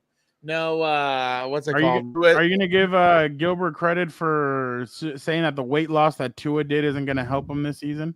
You know what? I was hearing some of those takes, and it was just so funny. Like, I need to quit writing in the group chat my ideas and stuff like that because we're over here just trying to be a heel, and I get it, but it's like, buddy, you got to come up with your own material. You know what I'm saying? Wow. Yeah. By the way,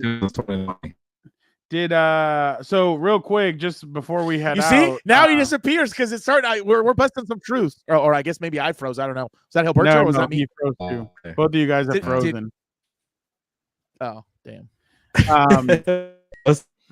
Real quick, before we head out of here, I guess Gilberto Manzano. Gilberto Manzano. Gilberto Manzano. Back. R.I.P. Shed a tear, dude. It's the Dan and Daygo hour. How are we all doing? How in the hell are we all doing over here? All right. Well, while he gets situated, Vic, I don't know if you've watched it yet because I know that you like going to the movies, but Dan and I went to go watch Bad Boys over the weekend, and I heard it's really good, by the way. So Dan and I both went to go watch it, and Dan's kind of a hard critic when it comes to movies. Okay, and it was actually really fun. Like, number 3, we thought was kind of a stretch. Like, there was some stupid stuff. And then I'm not a big fan of what's that alleged drug mule? What's her name? The one that was friends with El Chapo. Oh, Kate del Castillo. Kate del Castillo. I wasn't a big fan of her addition. I didn't think she was in that good. 3. That shows you how forgettable it was. There was a third. Which one are we in right now? Third is the one where she has so Will Smith. Spoiler alert. He gets touched up for the first time. Yeah. Well, Will Smith had an affair, and then they had a kid. A real story. So the kid is getting revenge on his dad. So and then they have to go to. That was number 3. That was number 3. That's wild. Yeah. So we went to go watch it, and it was actually really good. We were laughing. It was a pretty good action scenes. It was a really good I thought it was a solid movie. If this is going to start off the summer, it's a good start because obviously Wolverine and Deadpool's coming up, and there's some Dan and I are excited about Beetlejuice 2. So hopefully this kind of jump started it. But it made a lot of money, and I was pleasantly surprised. By the way, look what Will Smith ended up doing over the weekend. When hell's about to go in the theater. It's a ritual I have. I do it like whenever a movie come out. I wonder who he's gonna slap. Saturday and usually a matinee on Sunday. Allegedly. Going to not alleged. There's video. Man,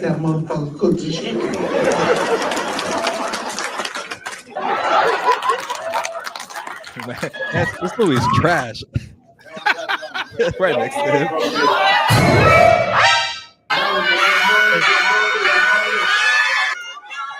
Oh, I respect that. Man. That's cool.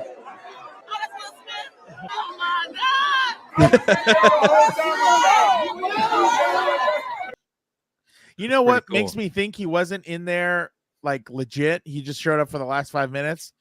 Where was the hell was the popcorn and the drink? This guy's making millions of dollars. He can't afford to buy some popcorn and all that. You really wait 2 hours for the movie seen like probably 10 times. I don't believe it. Yeah, like I don't know. Like that's a cool tradition, but like I think if that was a thing, we would already have known about it. So one time Kevin Hart came to San Diego for the premiere of or he came in to bring popcorn and he was shooting a movie or something. Think Like a Man 2, I think. Yeah, we went to go watch it in theaters, and like Kevin Hart gave us all popcorn and drinks and stuff. Wow. And it was actually pretty funny. Thank God it was Kevin Hart and not Bill Cosby. You know what I mean? So, by the way, he's frozen. Now I don't know if you like the joke or I not. heard it. I'm here. All right, so let's make fun of him since he's frozen. Yeah. This is how Gilbert watched Star Wars in Mexico. He fallado, Anakin. Te he fallado. Cierre el hocico, puta. Te he fallado, Anakin. Te he fallado. Cierre el hocico, puta. Gilberto was big hyped about that one. Oh my God. That's true, Mimsy.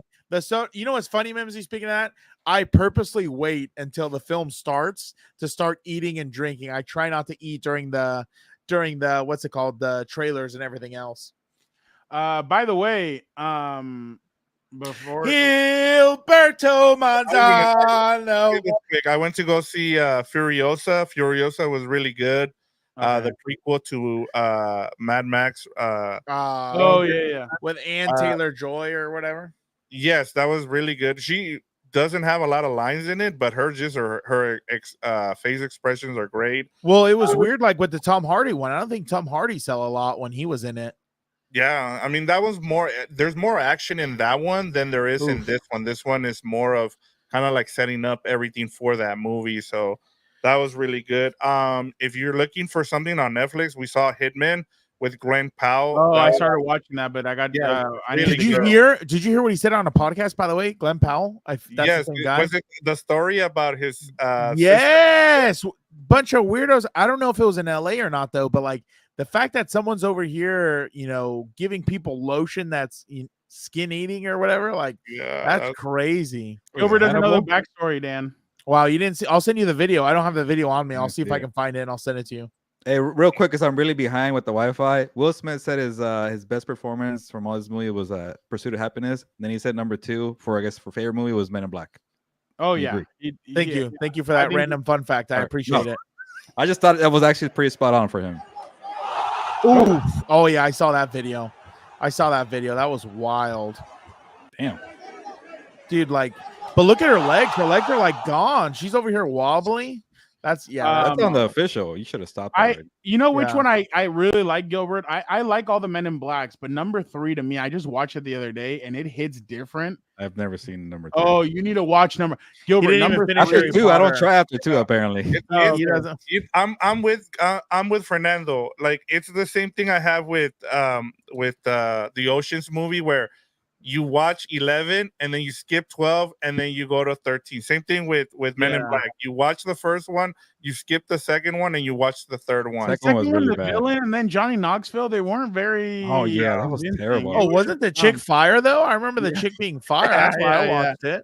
But I thought number 3, all of a sudden worried about a storyline. Number 3 was very. He was very, like you could tell. He can't do action scenes anymore. What's his name? Tommy Lee Jones. Lee Jones. I think they deep dive into his backstory. Exactly, and that's the interesting part about Brolin. Yeah, Josh Brolin was really good in that scene. By the way, did you guys know that MJF speaks Spanish? Oh, I can't wait to see this. Listen to this.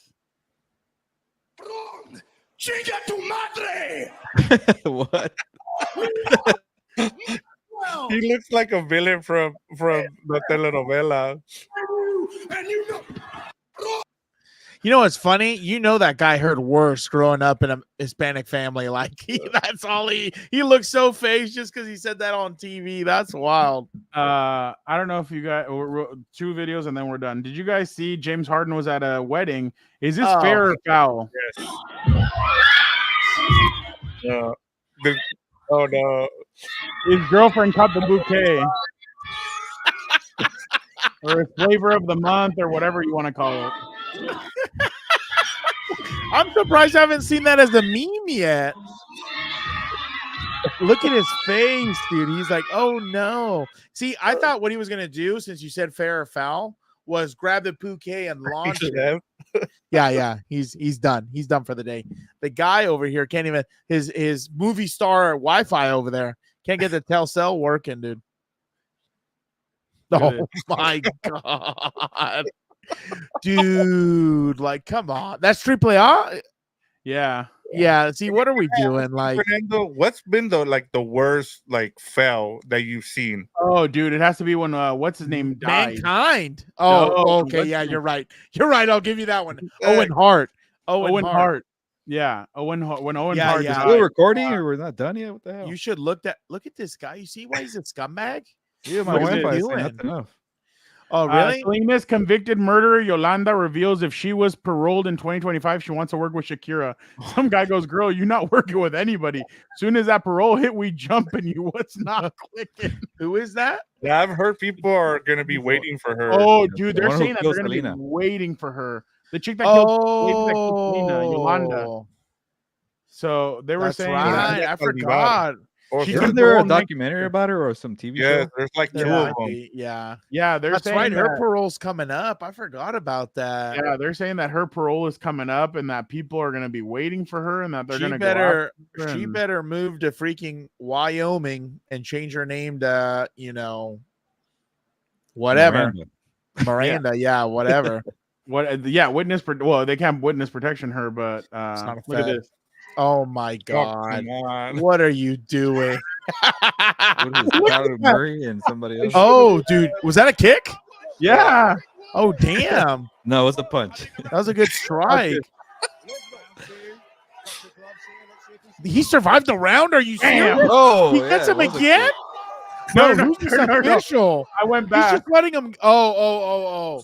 I was about to say he's like Herb. Damn. Herb What's Gain the or name of Herb- this league? World It's Freak the World Fight League. Freak Oh my god!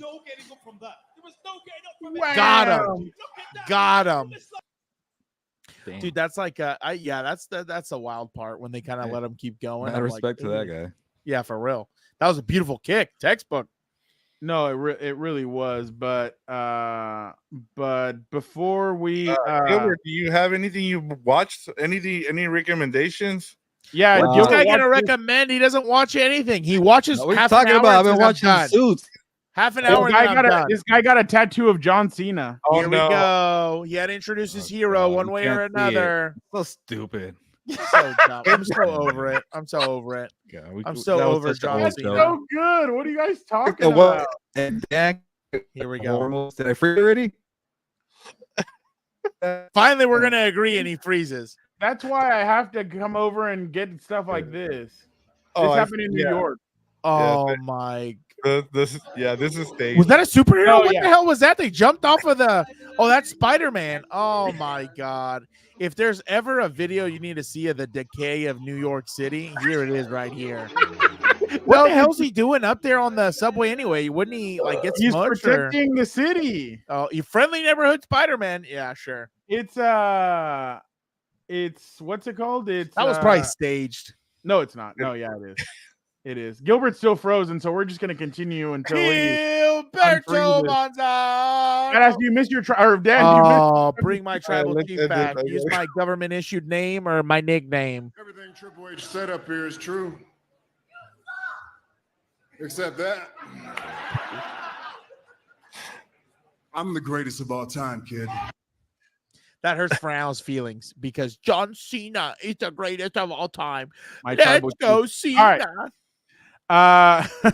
All right, let's get out of here. Again, thank you guys so much for checking out. We went a little bit longer than we usually do, but just to let you guys know, June 24th, there will not be a show. So just wanted to throw that out there. We'll let you guys know. Obviously, June 24th, no show, but there will be a show next Monday. So make sure you guys tune in. This week, I'm sure Gilbert and Vic will get together for House of Horns to shoot an episode. Wednesday, I'm guessing. And then I don't we'll try and do a What's Up Bolts. I don't know how it's gonna happen. Maybe I'll ask Gilbert to jump in there since we're both gonna be there on Thursday, but watching Chargers practice. But again, this weekend, Gilbert and I will both be in Vegas. For Frank Martin versus Tank Davis. He returns to the ring after a hefty layoff. He said he's angry, not happy about all this time off that he's had. So make sure you guys tune in. Make sure you guys hit the notification button so any videos that we drop, you guys are on it. If you guys haven't followed the Instagram page, make sure you guys do. At Compas on the Beat. We do a great job of throwing stuff out there. So make sure you guys tune into that. I think that's the same thing on TikTok. So make sure you guys follow us on TikTok as well. And just stay up to date, man. And again, we have some great stuff. Look, I'm going to be honest. The reason why we're doing well and we're succeeding again, we're behind the scenes. We're in this stuff. We're in locker rooms. We know what the heck is going on behind the scenes. Yeah. Make sure you guys hit that guy's gonna lose. Make sure you guys hit he's getting outshined by Logan Paul. Make sure you guys hit the notification button. Make sure you guys tell your buddies, your compas, and make sure you tell everybody what we're doing over here. So make sure you guys check it out. But Gilbert, I hope you are good to go. If not, Dan and Daygo can take it away. But Gilbert, vámonos. I'm back, full bars here, so I'm ready to go. On that note, y nos vamos, pues, vámonos. Gilberto Manzano. Oh, he's back. Okay.